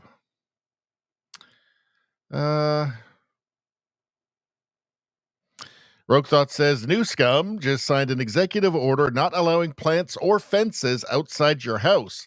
Don't make those lesbian firefighters do their job, right? Too difficult. Oh, canine kind. There we go. So I'll reread it. Radio Streamer. In other Dog CDC news, Dog CDC calls for the arrest of Dr. Fauci for war crimes against canine kind. Canine kind. There we go. Rogue Thought says, GTA 6 is a woke nightmare. I've never played Grand Theft Auto. I actually haven't played a video game for a while. I'm waiting for Terminator Survivors. That's the only game I'm interested in playing.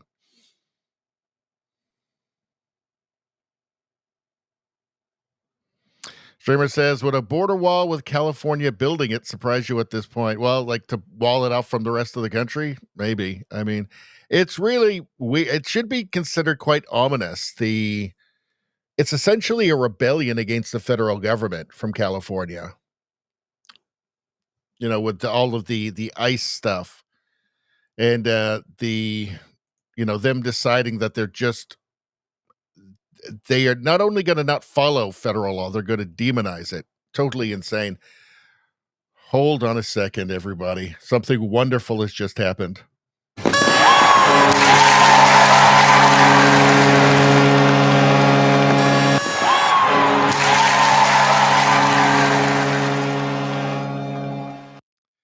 Rogue Thought has just done I think the most thoughtful thing and the most compassionate thing any person can ever do, which is to send me a $5 Rumble rant. Let's see. Let's put it on. There we go. Let's put it up. Thanks for the stream, sir. This stream still feels like a resistance safe house in a world run by communists. But getting better, getting better. Thank you so much. Wise words from Rogue Thought. Thank you so much for appealing to my greed before the end of the show. You really snuck it in there. Thank you very much. Awesome. One more time.